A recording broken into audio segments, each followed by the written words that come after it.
계속 이어서 성경 공부 하겠습니다. 열왕기상 9장 할 차례죠? 열왕기상 9장.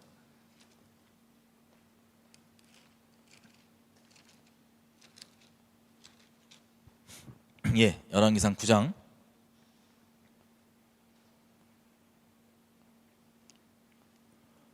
다 피했나요? 제가 읽을게 같이 따라갈게요. 우리 이제 솔로몬의 거의 마무리까지 오늘 시간상 아마 될 것 같은데 아마 마무리까지 할 겁니다. 솔로몬이 어떻게 하나님께서 축복해 주시고 또 하나님이 얼마나 지혜롭게 만들어 주시고 솔로몬을 통하여서 평강을 주시고 또 솔로몬을 통하여서 성전을 지었다는 것, 얼마나 큰 영광입니까, 그죠? 만약에 하나님께서 저 여러분을 통해서 우리 아버지가 다윗이고 실제 그리고 다윗을 통해서 준비해 놓으신 그것을 말씀에 기록된 대로 우리를 통하여서 성전을 이 땅 가운데 짓게 하시고 그것을 주님께서 영화롭게 하셔서 열방에는 많은 나라들이 다 와서 그것을 보고 감탄하고 하나님께 주신 지혜를 칭찬하고 이른다. 그리고 부귀와 영화가 하나님의 말씀에 따라서 넘친다. 그럼 얼마나 영화롭고 좋겠습니까, 그죠? 그랬던 솔로몬. 자, 그런 솔로몬이 하나님의 성전과 왕궁, 자기 왕궁을 총 20년 걸쳐서 마친 후부터 우리가 보겠습니다. 9장 1절, 열왕기상 9장 1절. 솔로몬이 여호와의 성전과 왕궁 건축하기를 마치며 자기의 무릇 이루기를 원하던 일이 마친 때에 여호와께서 전에 기브온에서 나타나심 같이 다시 솔로몬에게 나타나사. 자, 이게 이 역대하도 그렇고 문맥을 보면요, 성전을 봉헌하면서 하는 그 기도에 대한 응답으로 나오는 그 내용 같아요. 근데 우리는 이제 이 기록이, 성경은 어떤 기록은요 바로 다음 절에 가는데 막 몇십 년 지난 이후이기도 하고 좀 다릅니다. 우리랑 시제가 좀 다릅니다. 여기 분명히 보면 성전과 왕궁을 건축하기를 마친 후라고 했으니 다른 곳에 기록되어 있는 것처럼 그것이 마친 때는 20년이에요, 그죠?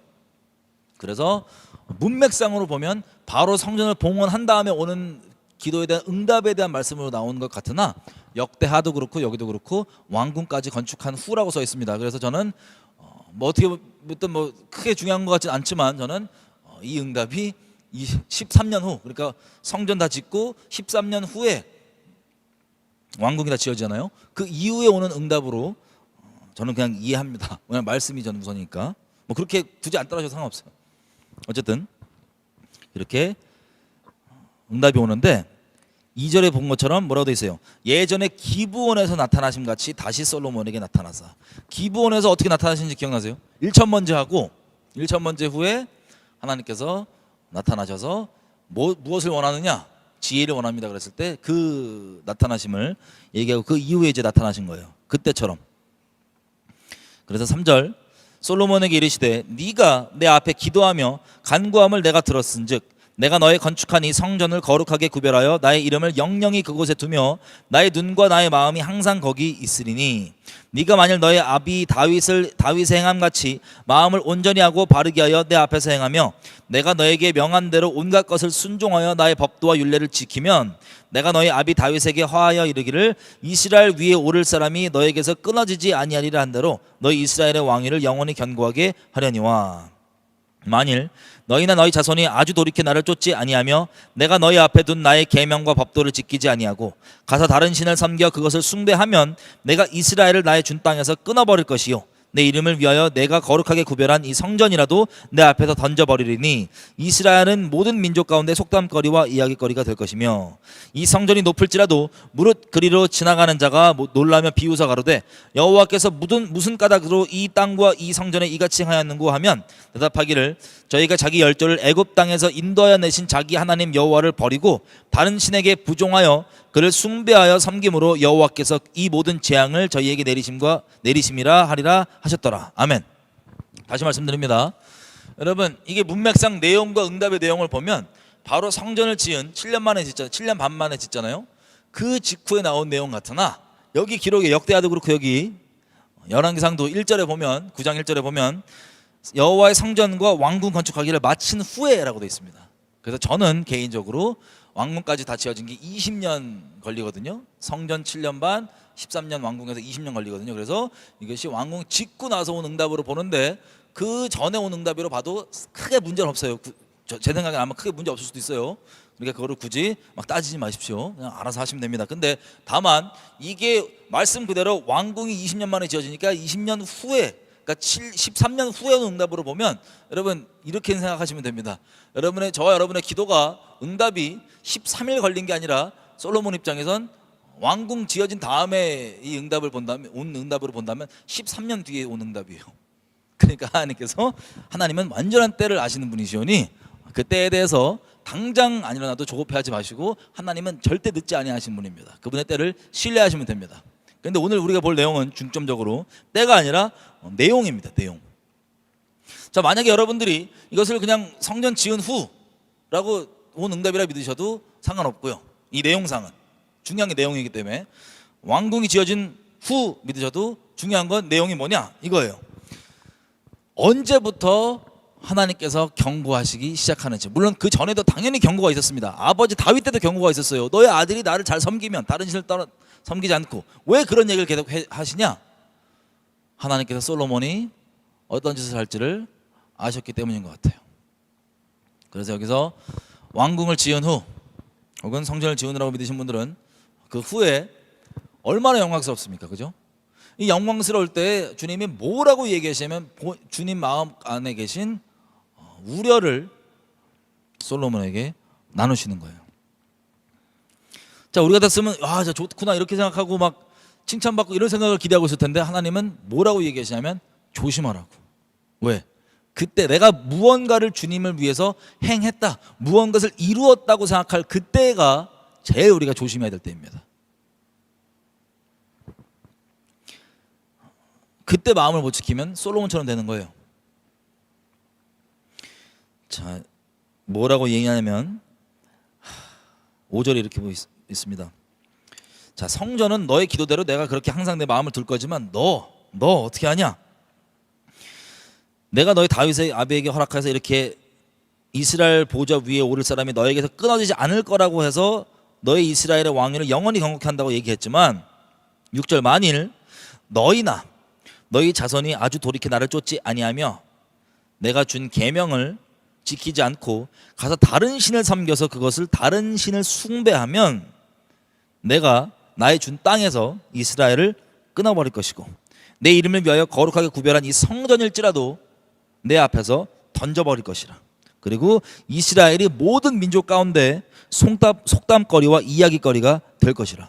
여러분 지금 보면요, 솔로몬 때문에, 이 성전 때문에 이스라엘 사람들이 주변 이방 국가들에게 좋은 이야기거리예요, 나쁜 이야기거리예요? 두렵고 좋고 좀 이따 우리 시바 여왕이 왔을 때 보겠지만 부러워하는 이야기거리입니다. 근데 하나님의 축복과 저주는요 중간이 없어요. 하나님 중간이 없어요. 축복 아니면 저주인데 이 이야기거리가 완전 저주거리로 바뀝니다. 나중에 주님이 경고하신 그대로 이것을 행했을 때 이 영화로움이 바로 이 수치스러움과 부끄러움으로 바로 180도 바뀌어버립니다. 하나님 안에는 중간이 없어요. 자, 그래서 8절에 보면 이 성전이 높을지라도 물이 그리로 지나가는 자가 놀라며 비웃어 가로되. 놀라고 비웃는 거예요. 야, 저거 영화롭다고 그렇게 하더니 무슨 꼴이냐.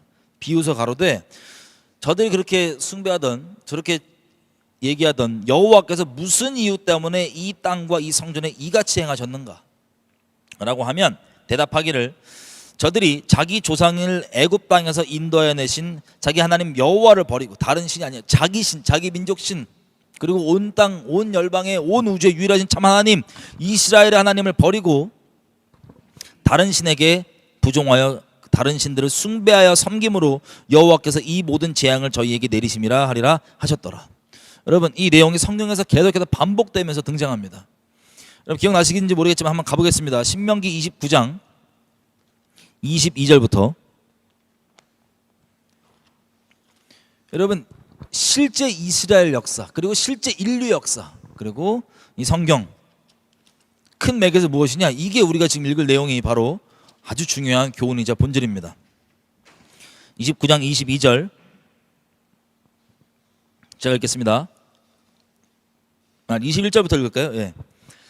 하나님을 떠나고 하나님을 배신하면, 배교하면, 배도하면, 하나님이 아닌 다른 것들을 섬기면 성경에 기록되어 있는 저주 그대로가, 우리 축복만 아멘 했잖아요, 그죠?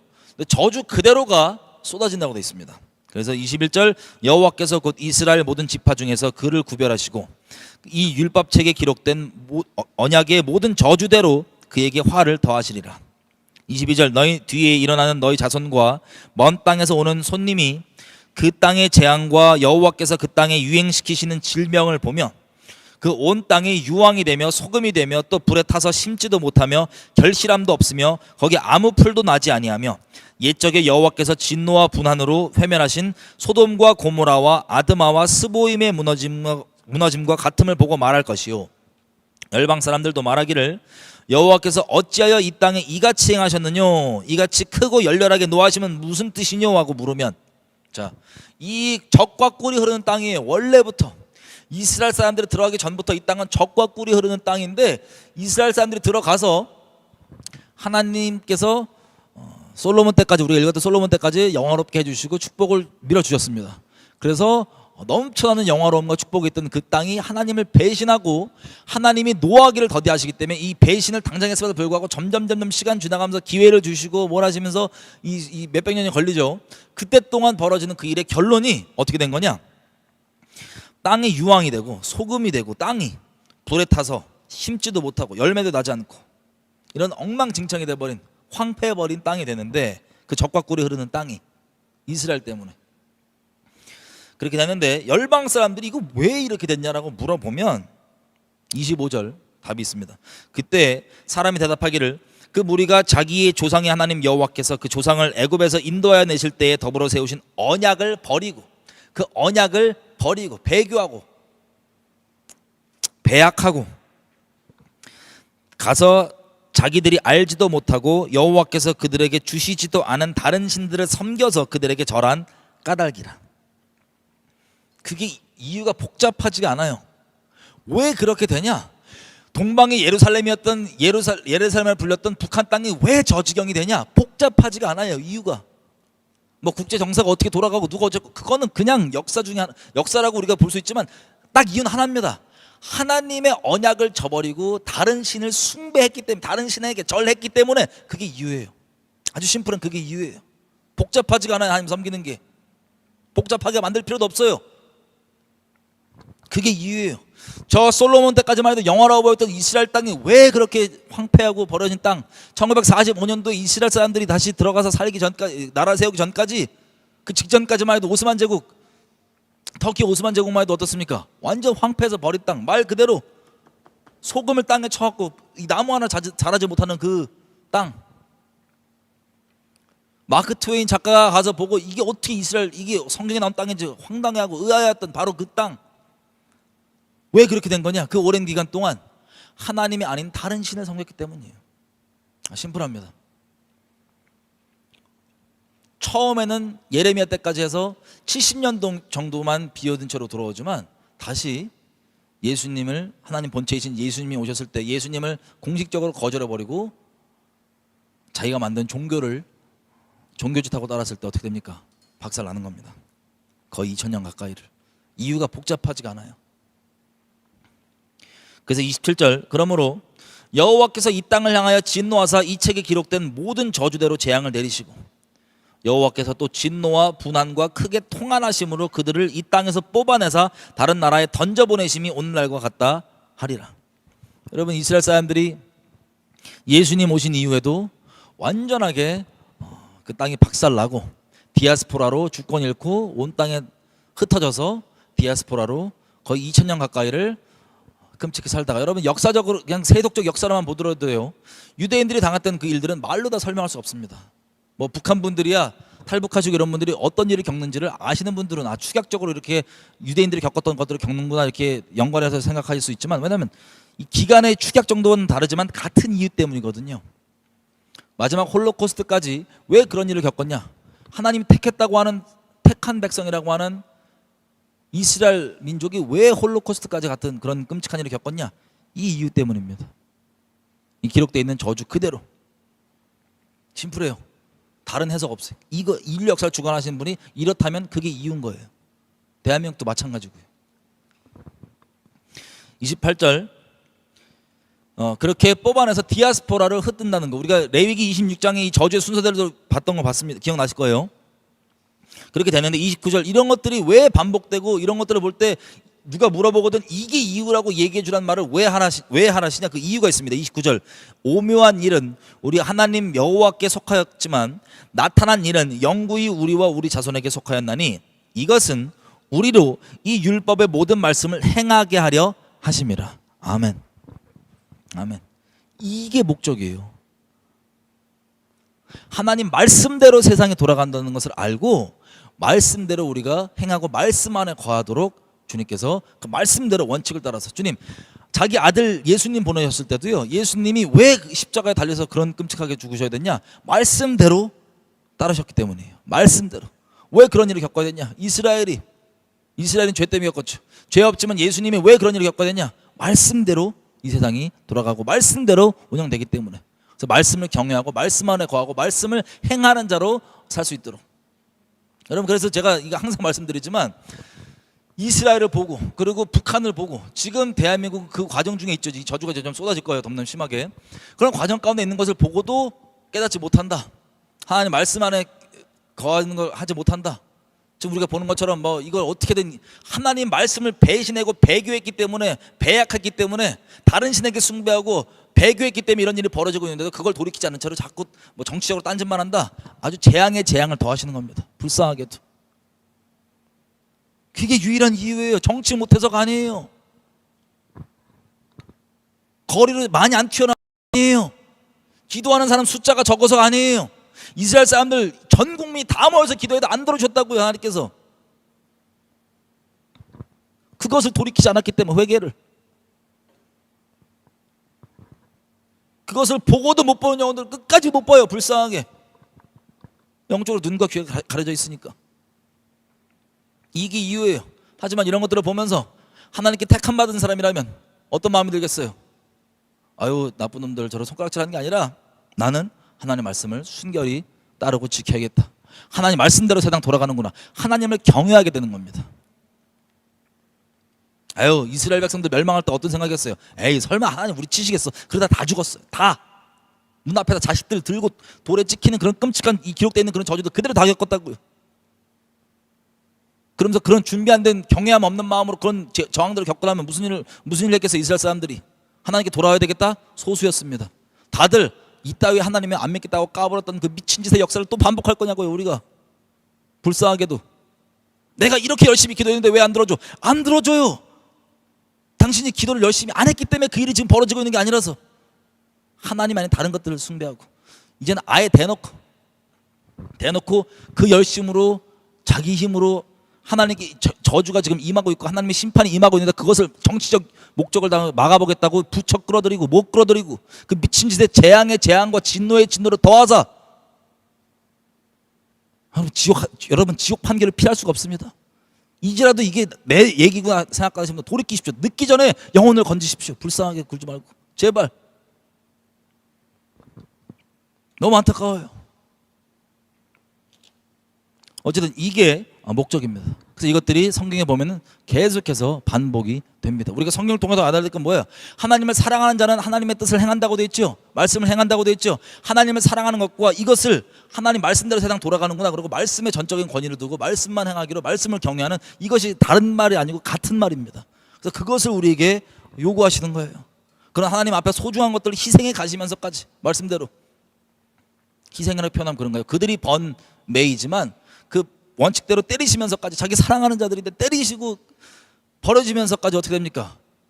결국에는 하나님 말씀대로 돌아가는 걸 알고 깨닫고 경외함 자리 가운데 남는 사람들을 얻기 위해서 인류 역사가 끝나고 영원토록 그들과 영원토록 사랑하기 위해서 살기 위해서 인류 역사가 시작됐던 거예요.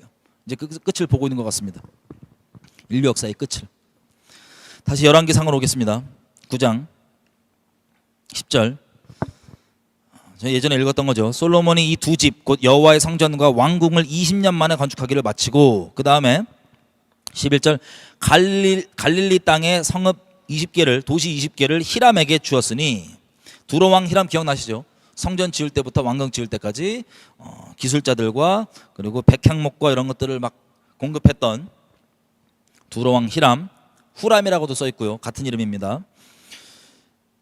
이것을 히람에게 솔로몬이 무엇을 주었냐면 갈릴리에 있는 도시 20개를 준 거예요. 그랬더니 12절 히람이 딱 보고 이게 마음에 안 드는 거예요. 그래서 뭐라고 얘기하냐 13절 이르기를 나의 형이여 내게 준 이 성읍들이 이러하뇨 하고 이름하여 가불이라 하였으니 가불 땅이라 하였으니 그 이름이 오늘까지 있으니라. 가불 미리 된 돈이 아니고요. 얘네 페네키니아 말로 쓸모없는 땅이라는 뜻, 쓸모없는 것이라는 뜻입니다. 쓸모없는 땅을 받고도 후람이 얼마나 부가 뛰어났는지 얘도 달란트 120 달란트 금을 솔로몬에게 줬습니다.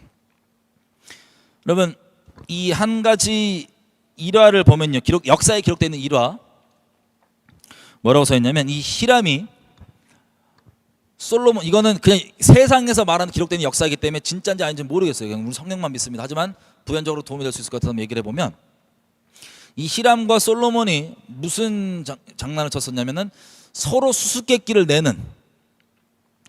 내서 맞추면 돈을 내는 내기를 걸었어요. 그랬는데 이 솔로몬이 낸 문제를 히람이 못 맞췄습니다. 그래서 막대한 금을 솔로몬에게 줬어요.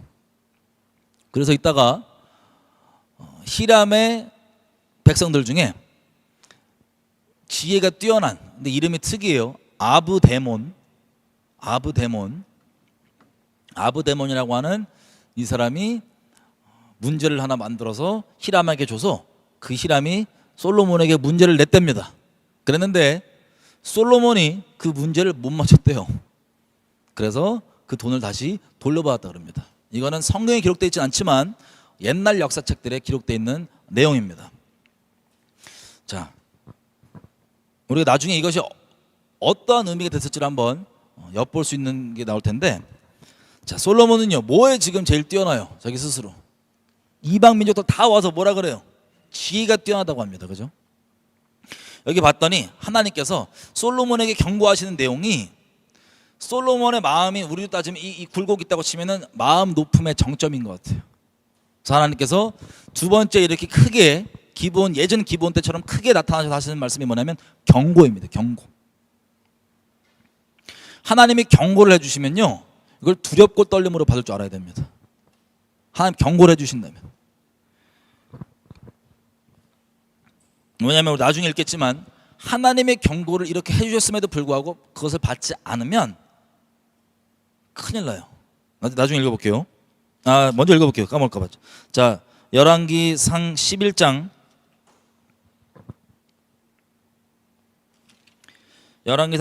끝에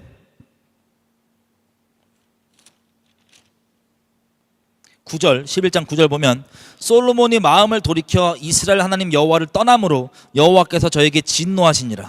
여호와께서 일찍이 두 번이나 저에게 나타나시고 이 일에 대하여 명하사 다른 신을 쫓지 말라 하셨으나 저가 여호와의 명령을 지키지 않았으므로 여호와께서 솔로몬에게 말씀하시되 너에게 이런 일이 있었기 때문에 내가 너의 자손에게 이런 저주가 임할 것이다라고 얘기해 줍니다. 여러분 하나님께서 먼저 경고를 해 주십니다. 경고가 있을 때 바짝 돌이켜야 돼요. 그러나 만홀히 여기고 아유 설마 이러고 넘어가지 마시고 경고가 있을 때 무조건 돌이켜야 돼요. 하나님께서 징벌 내리길 원치 않으셔서 그렇게 경고해 주시는 건데, 만약에 다르게 얘기하면 경고가 왔다는 건 징벌이 예비돼 있다는 소리입니다. 징벌이 경고해 주실 때 돌이키셔야 돼요.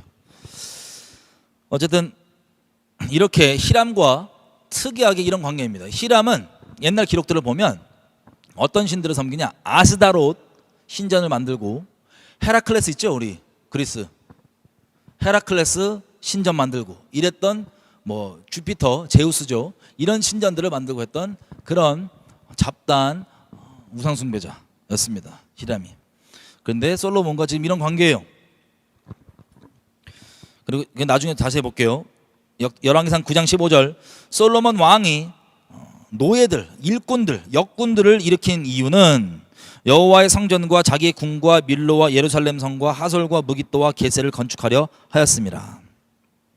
16절 애굽 왕 바로가 올라와서 게셀을 탈취하고 불사르고 그 성에 사는 가나안 사람들을 죽이고 그 성읍을 자기 딸 솔로몬의 아내에게 예물로 주었더니, 솔로몬이 게셀과 아래 벳호론을 건축하고 또 거기에 있는 것들을 이런 저런 것들을 건축하는데 20절 무릇 이스라엘 자손이 아닌 아모리 사람과 헷 사람과 브리스 사람과 히위 사람과 여부스 사람에 남아있는 자 곧 이스라엘 자손이 다 멸하지 못함으로 그 땅에 남아있는 자손들을 솔로몬이 노예로 역군을 삼아 오늘까지 이르렀으되 오직 이스라엘 자손은 솔로몬이 노예를 삼지 아니하였으니 저희는 군사와 그 신복과 방백과 대장이며 병과 마병의 장관이 됨이었더라. 자, 여기까지 기록. 이게 무슨 뜻이냐면요, 솔로몬이, 여러분 솔로몬 전까지 사사기부터 쭉 기억나시는지 모르겠지만 그 땅에 지금 남아있는 누가 있어요? 남아있는 가나안 족속들이 여전히 있었습니다. 그들을 왜 안 없앴을까요? 기억나세요? 우리는 아직 힘이 약하고 쟤는 병거도 좋고 무기도 좋고 쟤는 키도 크고, 가나안 땅 들어가서도 각각 지파들이 이 나머지 남아있는 족속들을 다 멸절하고 거길 차지했었어야 됐는데 안 했던 이유가 한마디로 얘기하면 아직은 때가 아니고 아직은 내가 힘이 약해서예요. 그럼 다시 얘기하면 내가 나중에 힘을 키우면 뭐 하겠다? 그때 치우겠다라는 뜻이죠. 여러분, 이게 마귀가 우리를 딱 속이는 내용입니다. 여러분, 하나님이 그걸 멸하라 그러면, 하나님 뭔가를 명하시고 시키시면 하나님이 재정이고 능력이고 뭐고 다 준비해 놓으셨기 때문에 믿음으로 밟고 가면 돼요. 그냥 믿음으로 하라고 부르신 거예요. 근데 난 아직 안 되고 난 저게 안 되고 난 이거 못하고, 나중에 내가 되면 하겠다. 그게 속이는 거예요, 마귀가. 나중에 됐다. 언제? 보세요. 솔로몬 때 지금 된 거예요. 능력 최고, 무기 최고, 국력 국부 최고. 그때 뭐 합니까? 그때 이제 없애나요? 능력이 이렇게 뛰어나니까, 나라가 부강해지니까, 민족이 부강해지니까는 그제서야 남아있는 밀어왔던 요 가나안 족속들 없애나요? 안 없어요. 오히려 좋은 핑계거리가 생깁니다. 여호와의 성전도 짓고, 바로 이집트 왕이죠, 파라오가 와서 가나안 족속, 그리고 이 요세푸스라고 하는 유대인 학자의 기록에 의하면 거기는 블레셋 족속들이 살던 그런 땅도 포함해요. 거기를 다 쓸어버리고 솔로몬에게 줬습니다. 그랬더니 여기에 이거 짓고 저거 짓고 이거 짓고 이거 짓는데 우리 민족 이스라엘 민족들이 그런 고된 일을 할 수가 없지 않냐. 그러니까 저 남아있는 가나안 족속들을 쓸어버리지 말고 종으로 삼아서 잘 활용하면 되지 않냐, 우리가 관리하고 감독하면 되지 않냐라는 좋은 핑계거리가 생겨서 이것들이 계속 남아있게 됐던 겁니다. 여러분, 이게 뭘 봐야 되냐면요, 당장 멸하라 그러면 멸해야 돼요. 아직 내가 능력이 안 되고, 능력이 안 돼도 주님이 멸하라 그랬으면 멸할 능력이 있기 때문에 주실 거기 때문에 가라 그런 거예요, 믿음으로. 근데 안 하고 나중에 밀었더니 어떻게 합니까? 결국에 안 하는 거예요. 지금 안 하면 나중에도 안 하는 거예요. 지금 안 하고 나중에 하겠다? 회개도 마찬가지예요. 지금 찔리는 게 있고 지금 조명되는 게 있어, 나중에 해야지. 못 하는 거예요. 왜 다윗이 꼬꾸라지냐? 그때 하는 거예요. 그때 기회 주실 때, 구원 얻을 수 있을 때, 하나님 성령에 내 심령을 찔러주고 계실 때, 내게 머물러 계실 때, 아직. 자, 이렇게 주님께서 명하신 건 그때그때 아멘으로 믿음으로 순종하면 되는 겁니다. 나중에 미루면 이렇게 되는 거예요. 더더군다나 애굽 왕 바로가 오히려 블레셋 족속들이 살고 가나안 족속들이 사는 이 도시를 쳐들어가서 솔로몬에게 줬으니 얼마나 좋게 생각하겠어요. 누구를? 바로를. 그 딸과 결혼한 겁니다. 솔로몬이 장인 삼은 겁니다.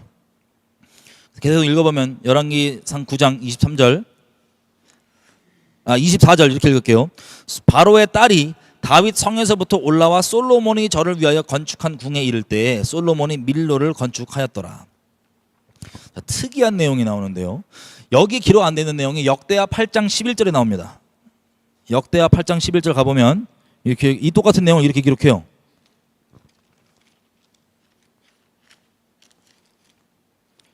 (8장 11절) 솔로몬이 바로의 딸을 데리고 다윗 성에서부터 바로의 딸을 위하여 건축한 궁에 이르러 가로되 내 아내가 이스라엘 왕 다윗의 궁에 거하지 못하리니 이는 여호와의 언약궤가 이른 곳은 다 거룩함이니라 하였더라. 와, 이거 특이하죠. 왜 왕궁이 건축된 다음에 다윗의 아내인 바로의 딸이 다윗 성에 살던 그 집을 다윗 성에서 거처를 왕궁으로 옮겼나? 이유가 뭐라고 써있어요? 읽었던 거 보니까 자기 아내가 거룩하지 않기 때문에. 쉽게 얘기하면 여호와의 언약궤가 닿았던 것은 다 거룩한데 누가 거룩하지 않아? 이방인 아내, 자기 아내는 거룩하지 않기 때문에 거기 살면 안 된다 그래서 데리고 나왔던 거예요. 이걸 통해 우리가 뭘 볼 수 있냐? 만약에 바로의 딸이 솔로몬과 같이 있는 중에 여호와께 순복하고 여호와께 속한 사람이었다면 계속 있을 수도 있었을 거예요. 그죠? 그런데 그랬단 소리야, 안 그랬단 소리야? 안 그랬단 소리예요. 제가 보니까 여러 경험들을 통하여서 이 역사가 반복되고 많은 사람들 생각이 이 생각 구조가 똑같고 마귀가 그 생각 구조를 이용해 먹는 방법도 똑같아요. 보니까 해 아래 새 것이 없어요. 내가 가서 바꾸면 돼. WCC 내가 가서 바꾸면 돼. 네가 먹혀 임마. 하나님 영적 원리가 안 돼. 바뀌는 게 아니에요.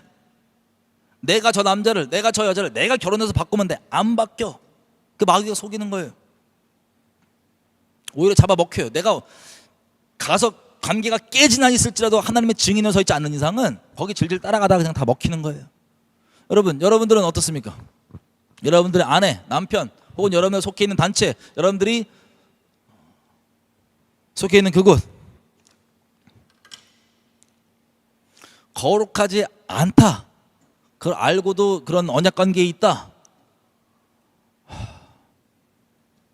하나님 뜻대로 거기에 따라서 자 마귀가요 그런 관계를 만든 이유가 뭔지 알아요? 그 언약 관계를 여러분 어디 단체 속해 있다 혹은 뭐 어떤 뭐 결혼 관계다. 근데 여러분 입장에서는 아 내가 전도하면 돼, 내가 바꾸면 돼 이런 생각을 갔을 거란 말이에요. 인간적으로 좋아 보이는 생각. 마귀가 그렇게 했을 거예요. 갔어. 그러면 그를 통해서 마귀가 하는 짓이 뭐냐? 여러분들로 하여금 하나님을 순종하지 못하게 하는 걸까요? 아니면 순종하게 하는 걸까요? 순종하지 못하게 하고 타협하게 만드는 것. 그게 마귀가 그 관계, 그 언약 관계, 그 속해 있는 소속 관계를 통해서 하려는 일이에요. 저 같은 경우도 시간이 지날수록 점점 알게 되는 거예요.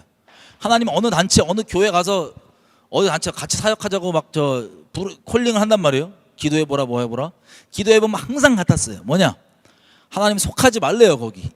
이유가 뭐 여쭤보면 거기 속하면 내가 너에게 주는 말을 있는 그대로 못 전한다. 지금 돌아보니까 충분히 그랬을 것 같아. 많은 분들이 그럴 겁니다. 여러분 WCG 내가 가서 바꾸겠다 다 그딴 헛소리 하면서 WCG 가입했어요. 다 참여했어요. 바뀌어요 안 바뀌어요? 그냥 먹히고 끝입니다. 항상 그래요. 섞일 수가 없는 걸 섞겠다고. 하나님께서 어떻게든 같이 멍에 매지 말라고, 언약 맺지 말라고 그렇게 얘기했는데도 불구하고 솔로몬도 우리가 처음에 솔로몬 얘기하면서 봤던 것처럼 그런 생각으로 아마 결혼을 그냥 했었을 거예요. 그런데 결국 어떻게 됩니까? 지금 왕궁 지은 20년이 지난 후에도 뭐 결혼은 20년 내에 했을지 어쩌지 모르겠지. 어쨌든 그 기간 동안에도 결혼 기간 동안에도 아내를 바꿔서 못 바꿨어요. 못 바꿨어요.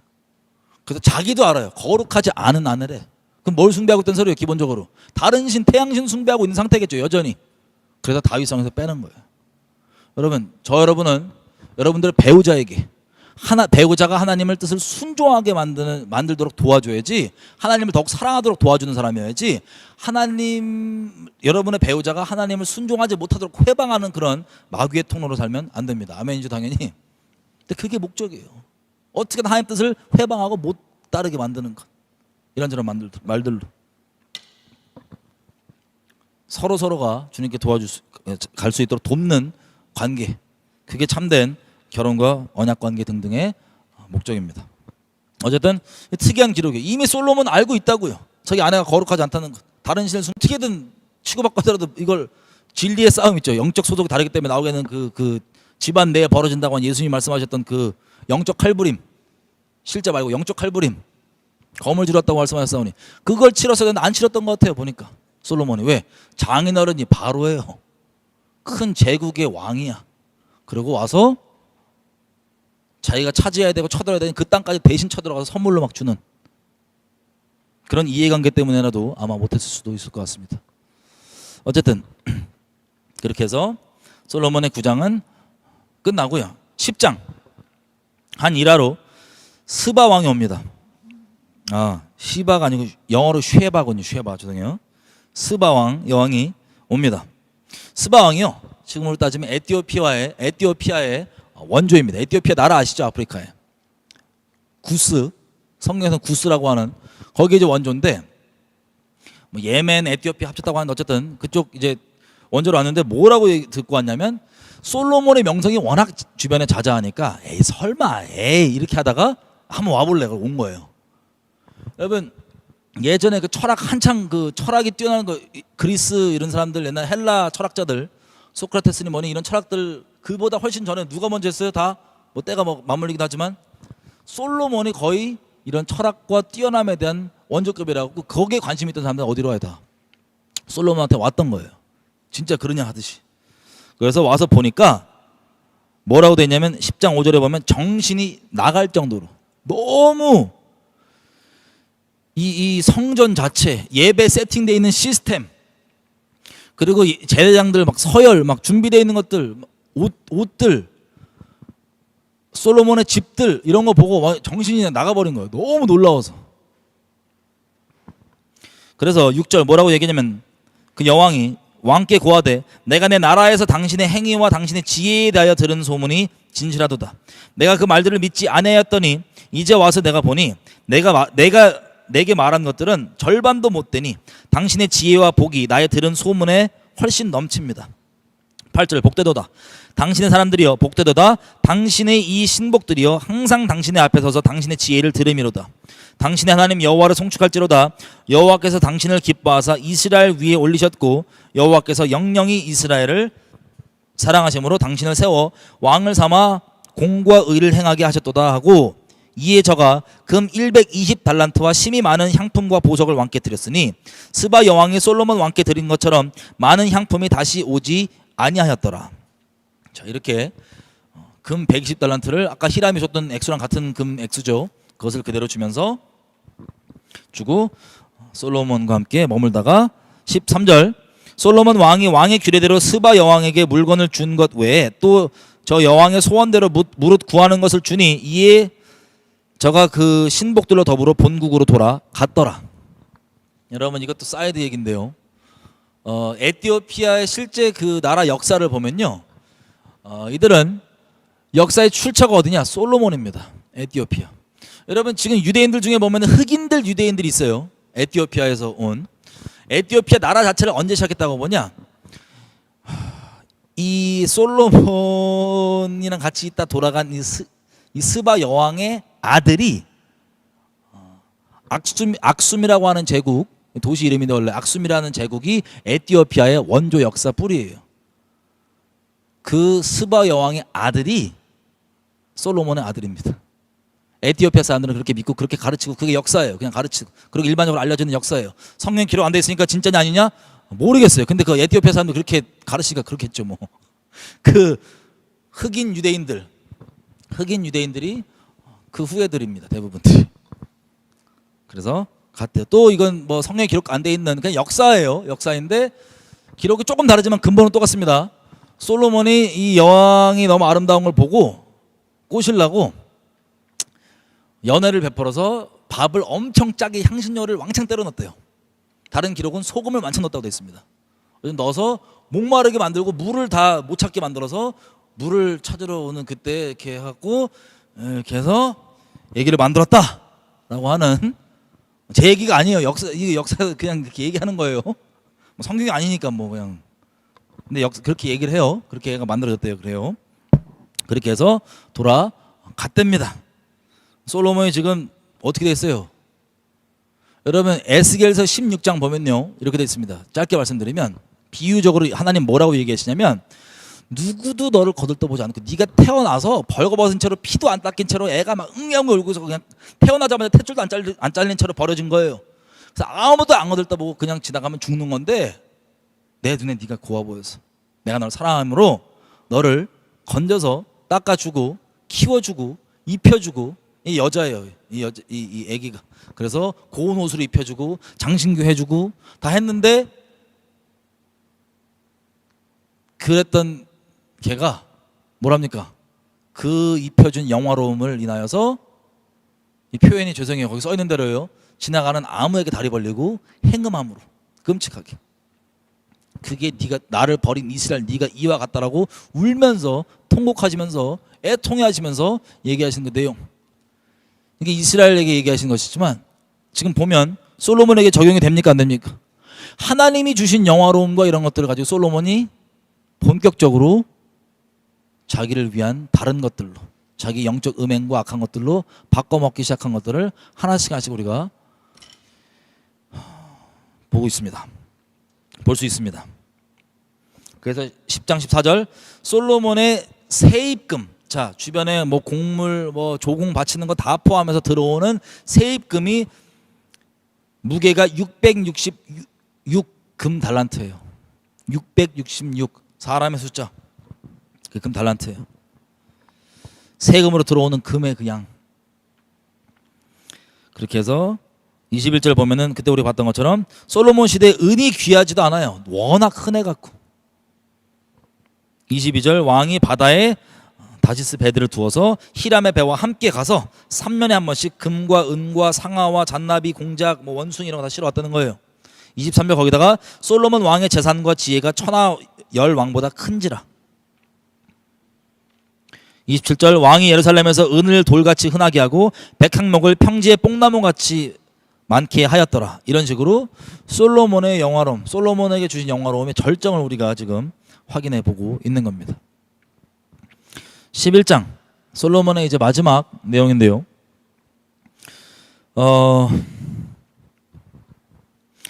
11장 1절 솔로몬 왕이 바로의 딸 외에도 이방의 많은 여인을 사랑하였으니 곧 모압과 암몬과 에돔과 시돈과 헷 여인이라.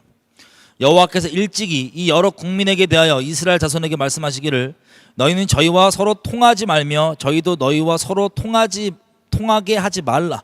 저희가 정령코 너희의 마음을 돌이켜 저희의 신들을 쫓게 하리라 하였으나 솔로몬이 저희를 연애하였더라. 이 숫자가 얼마냐? 본부인이 700명이고 첩이 300명, 총 1000명입니다. 1000명. 3절 왕은 후비가 700이니요 빈장이 첩이 300이니라 왕비들의 왕의 마음을 돌이켰더라. 여러분 이 내용 한번 가보겠습니다. 어떤 내용을 하는 경고하셨는지. 출애굽기 34장 11절에서 16절.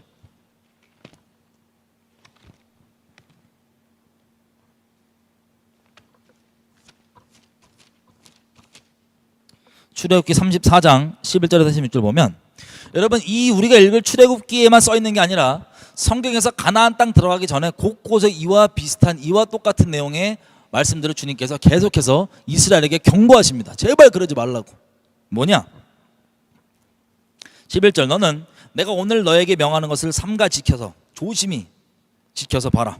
보라 내가 너희 앞에서 아모리 사람과 가나안 사람과 헷 사람과 브리스 사람과 히위 사람과 여부수 사람을 쫓아내리니 너는 스스로 삼가 네가 들어가는 땅의 거민과 언약을 세워라. 세우지 말라. 세우지 말라. 그들이 너희 중에 올무가 될까 하노라 하여. 내가 아무리 하나님 섬기겠다고 마음먹고 결심해도 마귀가 그 결심을 우회해서 어떻게 공격한다고요? 제가 배교 어떻게 빠뜨린지 옛날에 그렇게 얘기하면서 말씀드렸죠. 그 결심을 대놓고는 뚫기 어려우니까 옆으로 덫을 놔요. 올무를 놔요. 덫을 놔요. 어떻게? 우상 숭배자들과 언약 관계로 만들어버려요. 언약 관계라면 결혼도 마찬가지입니다. 그 관계로 관계를 묶어버려요. 이렇게 연합시켜버려요. 주님을 똑바로 따르지 않는 혼합자들과 연합을 시켜버립니다. 아 내가 똑바로 서서 저들을 바꿔야지. 아니에요. 연합하면 주님이 뭐라 그래요? 주님이 안 된다면 안 되는 거예요. 주님이 안 되는 걸 왜 스스로 된다고 착각하면서 까부냐고요. 높은 마음으로. 주님이 안 된다 그러면 안 되는데 내가 바꿔보겠다. 못 바꿔요. 저한테 직접 자기가 남아서 어떻게든 바꿔보겠다고 말하는 사람들 단 한 명도 못 바꾸고 전부 다 지금 앞잡이 배교 앞잡이들 돼가지고 수많은 영혼을 지옥 보내면서 어떻게 책임질 거냐 물어봤더니 내가 알아서 하겠대. 네가 어떻게 알아서 하냐고.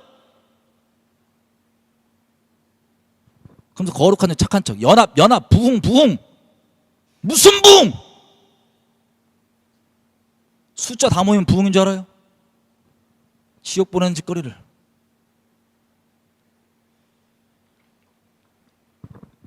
이게 주님만 따르겠다고 결심한 이 사람들 어떻게 넘어뜨리고 속이냐? 덫을 놓는 거예요. 옆에다가 쿠션을 쳐서 들어오는 거예요. 직선은 안 들어오고. 올무로 연합관계로 만들어. 연합관계, 언약관계, 연합관계 혹은 결혼. 이렇게 해서 올무를 만들고 13절 뭐라고 했어요? 12절 끝에 주님이 말씀하신 거예요. 그들이 너희 중에 올무가 될까 하노라. 주님이 염려하시잖아요. 지금 올무가 된다고 몇 번이나 신신당부하세요. 가나안 땅 들어가기 전까지. 13절 너희는 도리어 그들의 단을 헐고 그들의 주상을 깨뜨리고 그들의 아세라상을 찍을지어다. 여러분 연합관계를 한번 생각해보세요. 다른 애들을 다 진멸해버려야 되는데 진멸을 안 한 상태로 쳐봐도 그들의 우상을 내가 깨버렸어. 그럼 그들과 연합이 돼요 안 돼요? 안 되죠. WCC건 WEA건 그런 배교하는 그 집단들과 왜 오직 예수에 대해서 대놓고 얘기를 까놓고 못하냐. 그 간단한 얘기를.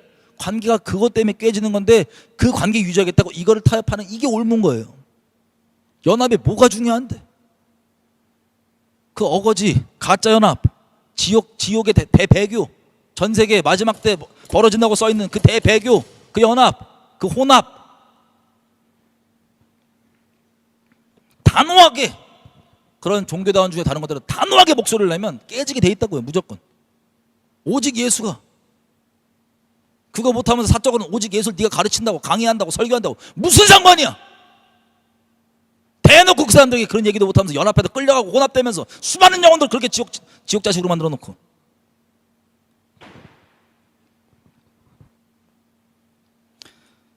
그렇게 해서 14절 너는 다른 신에게 절하지 말라. 여호와는 질투라 이름하는 질투의 하나님입니다. 너는 삼가 그 땅에 거민과 언약을 세우지 말지니 이는 그들이 모든 신을 음란히 섬기며 그 신들에게 희생을 드리고 너에게 요청하면 네가 그 희생을 먹을까 하며 또 네가 그들의 딸들로 너희 아들들의 아내를 삼음이며 또 그들의 딸들이 그들의 신들을 음란히 섬기며 너희 아들로 그들의 신들을 음란히 섬기게 할까 함이라. 이 이유 때문에 주님이 연합하지 마라, 언약관계 있지 마라, 결혼시키지 마라 그렇게 얘기했는데 다시 솔로몬께 돌아오겠습니다. 열왕기상 11장 2절 여호와께서 일찍이 이 여러 국민에게 대하여 이스라엘 자손에게 말씀하시기를 너희는 저희와 서로 통하지 말며 저희도 너희와 서로 통하게 하지 말라. 저희가 정령코 너희 마음을 돌이켜서 저희의 신들을 쫓게 하리라 하셨으나 솔로몬이 저희를 연애하였더라. 하지 말라고 했던 걸 높은 마음에 솔로몬 입장에서 뭐예요? 재정이 좀 들어오고 사람들이 주변에 칭찬하고 사람들이 모이고 다른 민족들까지 다 연합해서 좋아하니까 지금 소위 배교자들이 말하는 그 부흥, 가짜 부흥, 지옥 보내는 그 부흥, 마귀가 기뻐할 그 부흥, 진짜 부흥이 아니에요. 마귀가 지옥 이렇게 담을 수 있는 이만한 그릇, 큰 대야. 그 상태 되니까 교만해갖고 불쌍한 영혼들. 그렇게 하지 말라고 했는데 와서 솔로몬은 적당하지 않고 1000명까지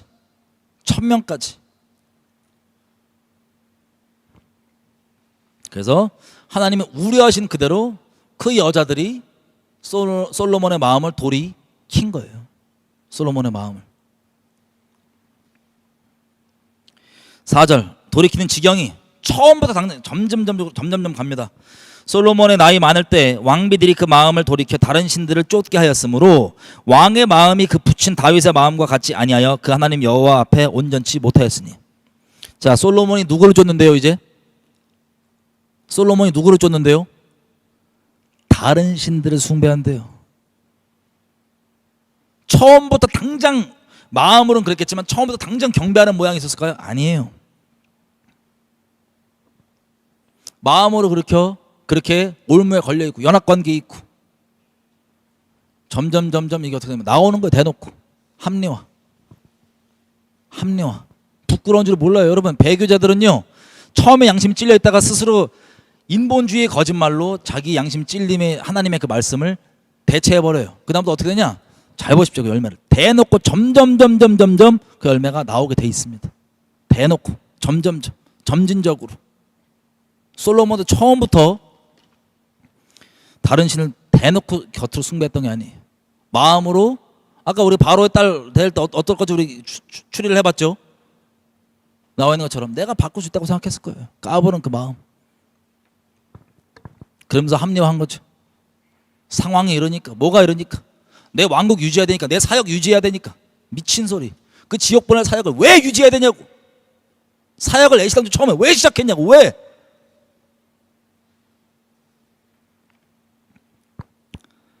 그렇게 해서 5절 이는 시돈 사람의 여신 아스다롯을 쫓고 암몬 사람의 가증한 밀곰을 쫓음이라. 잠깐 저거 좀 보여주세요. 여러분 너무 가정하고 역겨우시겠지만 여러분 이게 그냥 기록 말고 비주얼로 한번 보시라고.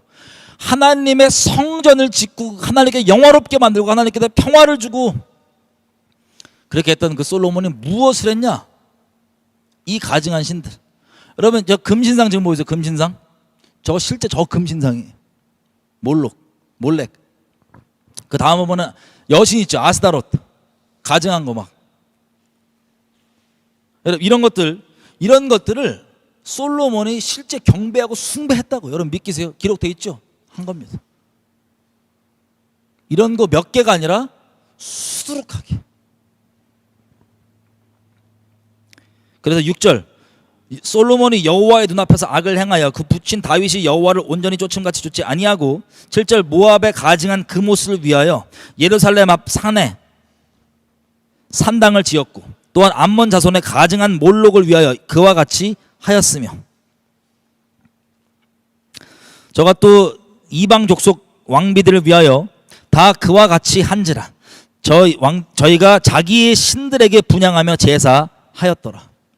여러분 그 1000명이 되는 이방 여인들의 그 우상들을 다 어떻게 했다고? 다 장례해 줬다고요 솔로몬이. 근데 여기 충격적인 거 7절 그모스를 위하여 예루살렘 앞 산에 예루살렘 앞 산이라고 되어 있죠. 영어로 보면 이스트 오브 예루살렘이에요. 이스트 오브 동쪽에.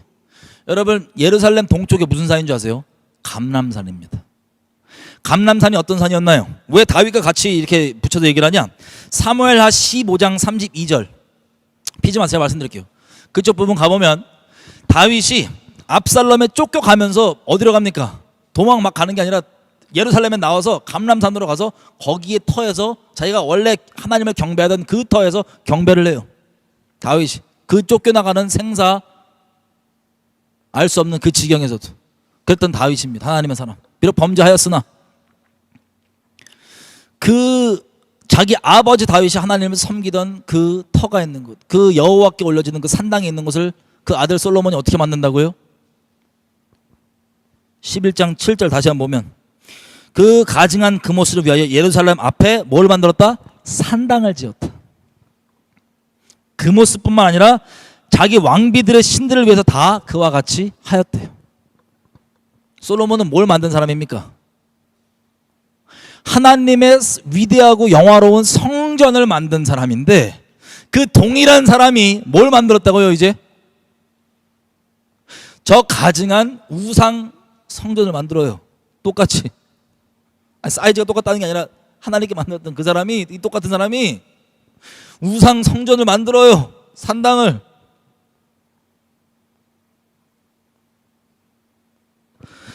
여러분 솔로몬은 원래 어렸을 때 이름 기억나세요? 여디디아예요. 여디디아. 여디디아가 무슨 뜻입니까? 다윗은 이름 뜻이 하나님이 사랑하시는 자죠. 여디디아는 내가 가장 사랑하는 자라는 뜻입니다. 아비 다윗의 그 범죄 후에 밧세바의 마음 가운데 있던 그 아비의 마음 가운데 있던 이 솔로몬의 형 첫째일지 몇째일지 아들지 솔로몬의 형 죽잖아요. 뱃속에서. 그 이후에 하나님의 크신 위로하심과 정말 뒤끝 없이 하나님께서 그 돌이킨 자들에게 베푸시는 축복으로 솔로몬이 태어날 때 뭐 둘째인지 셋째 몰라 하여튼 솔로몬이 태어날 때 그 이후에 태어났을 때 그 이름을 선지자를 보내서 여디디아라 지어줬던 그 솔로몬입니다. 하나님 빈말하시는 분이 아니시죠? 하나님이 가장 사랑하는 자라는 뜻인 여디디아라고 이름 지으셨다는 건 하나님이 실제 솔로몬을 어떻게 했다는 소리예요? 가장 사랑했다는 소리예요. 전 이 내용을 보면서요 성경에 그냥 화가 났다고 써있는데 하나님이 담담하게 화가 났다고 써있는데 어떤 화남이냐? 그냥 우리가 죄성 부르면서 화나고 이런 게 아니에요. 가장 사랑하는 자가 그렇게 신신당부하고 그렇게 축복 다 밀어줬음에도 불구하고 자기를 이렇게 떠나는데 그냥 떠난 게 하나님 오셔서 경고를 해주시는 거예요. 그럼에도 불구하고 하나님을 떠나서 그러고 있는 걸 봤을 때 하나님 마음이 어떠셨을까? 이분의 마음이 어떠셨을까? 그냥 이분은 맨날 우상 숭배하면 화내 그런 게 아니라 사랑하지 않은 자가 그래서 나쁜 짓하고 잘못해서 화나는 그런 게 아니라 가장 사랑하는 자가 자기가 그렇게 축복 다 밀어주고 다 너무나 아끼고 귀한 그리고 젊었을 때 같이 동행하며 젊었을 때 그 마음 기뻐하며 함께했던 그 완벽하진 않았으나 솔로몬이 같이 그렇게 아껴고 함께했던 그 솔로몬이 하나님 버리고 갔을 그 마음, 뱃속에 있을 때부터 내가 가장 사랑한다고 마음 먹으시고 그렇게 아껴주셨던 그 솔로몬을 바라보시는 마음,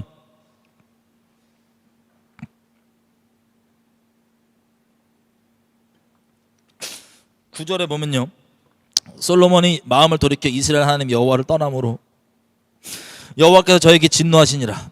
여호와께서 일찍이 2번이나 저에게 나타나시고 이 일에 대하여 명하사 다른 신을 쫓지 말라 하셨으나 저가 여호와의 명령을 지키지 않았으므로 여호와께서 솔로몬에게 말씀하시되 너에게 이러한 일도 있고 이러한 일이 있고 또 네가 나의 언약과 내가 너에게 명한 법도를 지키지 아니하였으니 내가 결단코 이 나라를 너에게서 빼앗아 너의 신복에게 주리라.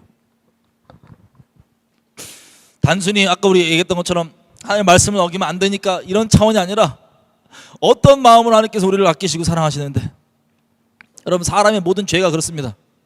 죄라는 게 처음에는요, 솔로몬도 마찬가지였을 거예요. 처음엔 아닌 거 알고 짓다가 거기서 피 흘리기까지 싸우잖아요. 그 죄에 대해서 주님이 도와주십니다. 근데 그게 아니라 점점 죄를 마귀가 속여서 죄에 넘어뜨리고 그 다음에 한 짓이 뭡니까? 그냥 합리화시키는 거예요. 그 다음부터 이 가증한 우상숭배가 합리화가 돼야지, 가장 지혜로웠던 솔로몬도 합리화가 돼야지 이걸 뻔뻔하게 대놓고 할 수 있는 거예요. 옳은 것이라고. 자기가 대놓고 한다는 건 뭐예요? 이걸 옳은 것이라고 얘기하고 있다는 다른 소리예요. 악한 일을 옳다 하느니라, 그 지경이 돼버린 거예요. 처음부터 그러니 아니에요. 점진적으로 마음에 땅 따먹기를 당하는 겁니다. 여러분 죄에 넘어졌고 죄에 씨름하는 게 있다, 일어나세요.